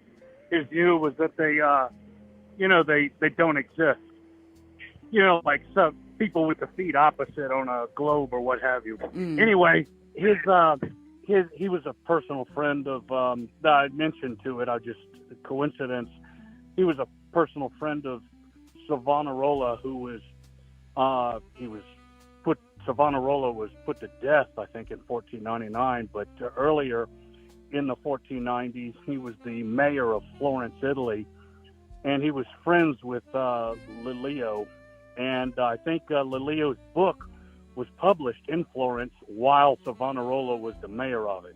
Savonarola is well known in the history books as like a human rights activist who was opposed to probably the most corrupt pope of all time. He was the one, anyway, that was most well known during that time for standing up to him. The other thing, I know you said there was a 25-foot door. You mentioned there was a 150-foot tall object, but back that you found during the reign of Constantius, who I immediately recognized, that's the son of Emperor Constantine the Great back in the 4th century, the 300s. Mm-hmm. Was this 150-foot tall object? What was that again? I think I missed it. It was an obelisk. An obelisk. Okay, so it's not a statue then. Well, no, not like of a figure or anything. It's just an obelisk. It's like the big pointy thing. Oh, okay, got you. Yeah, like on the Washington Monument and what have you. Okay, Right. okay, yeah, it's different than the thing that I thought it was. Okay, yeah, they did make things. I thought maybe they were talking about the statue of his dad, of Emperor Constantine, and there's a lot of interesting history with that, but it's not relevant, so I'll just drop the only other thing I said I had to mention you were talking about nukes and all. I just not to add anything, just one aspect to it. Paul Needham, his last name Needham, Paul Needham. He translated this book into English by I'm trying to think of the guys. This French chemist, Pierre Duhem. So Duhem, Duhem, he was one of the last old guard of scientists and chemists who didn't believe in atoms at all, and his books are the old school of chemistry. And Paul Needham translated a couple of his books, a key one that has a history of the rise of atomism in those centuries from Galileo to about the year 1900. And he's got an own line, Paul Needham, an essay about detailed and informative, about 25 pages long. It wasn't around about the turn of the century, around the year 1900, that chemistry and scientists began to talk in atoms as the constituent parts of nature and discuss chemical reactions. And in the school textbooks, that's when that became mainstream. Atoms were not the language that professionals used before that. It had been gathering steam a while, but it didn't break the threshold until around the late 1899, 1901, somewhere up in around that time period. So that just atoms hasn't been the way that modern science. Oh, that's been reigning for centuries. No, it's BS, and it's very not that it's not usable. You can computate the way reactions work with that, but it's just another way of explaining things, and but the older versions just ignored by modern science. But Paul Needham, both his translation of Duhem and his essay about the history of modern chemistry that nobody talks about, that's online. Well, the history that he wrote, summarizing it, 25 pages, that article's online for free. You can find that book. It's rather expensive, but I think at one of the Flatoberfest, I bought a second copy of it, and I photocopied it and gave you and Whitsitt each copies of it. The one by Duhem. Mm-hmm. I think it's called Mixture and Chemical Combination, and it summarizes better than anything I've seen the history of chemistry, as opposed to going away from atoms as going towards atoms, because all throughout the Middle Ages and Byzantine Empire and into the Renaissance, people didn't use atoms, and even up into the 1800s. And this gives the best history of that in modern times, since like the 1500s to the present, by Pierre Duhem. Anyway, and Paul Needham's the translator of it. Anyway, that's all I got. All right, cool. Thanks for calling, Dennis. All right, we'll see you. Take care.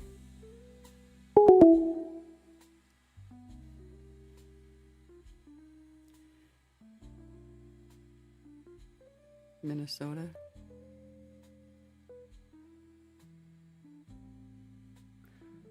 Got it towed back home and a friend came by and helped me fix it. Now it's good.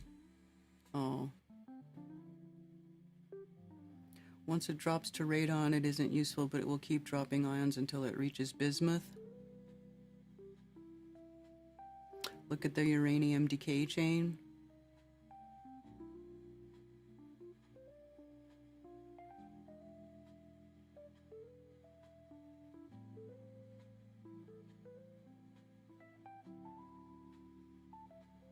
Bada boom.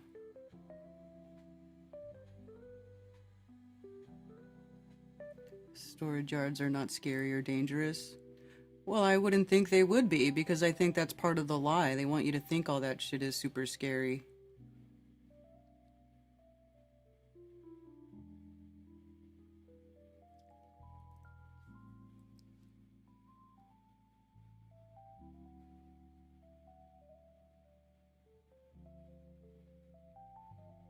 Is there a completion of his project? You look up Wally Wallington. Just look up, there's all kinds of, there's like his family. He's since passed away a while ago, but if you just look it up, his family did a really good job of archiving the stuff that he did and the things that he talked about. It's pretty cool.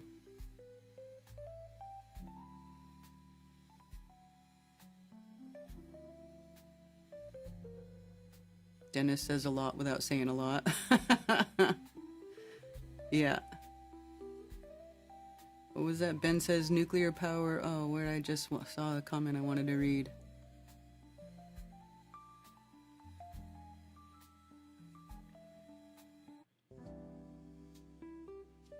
No different than a galvanic cell battery. It's all just ion exchanges.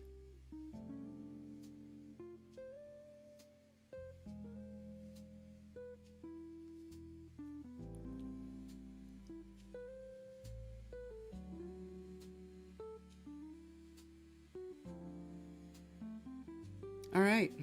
Well, it's 1 o'clock. I think I may go ahead and wrap it up. I would like to thank all you lovely people for hanging out with me this fine Moonday morning, and thank you for your calls. And, yeah.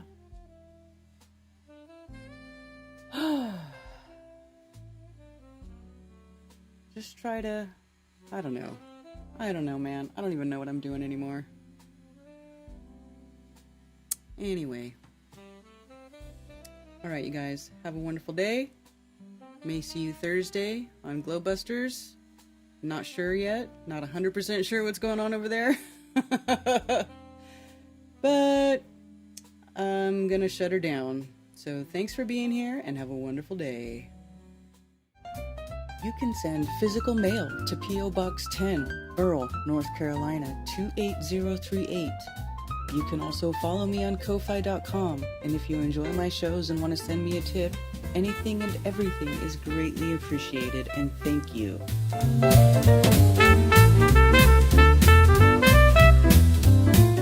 And it's official. Flat Earth Festivals has been retired. It was great fun while it lasted, and I hope you all cherish the memories we made at Flattoberfest as much as I do, and it was a pleasure to watch so many online friendships become in real life friendships over the years. Thank you so much, and I'll see you next time.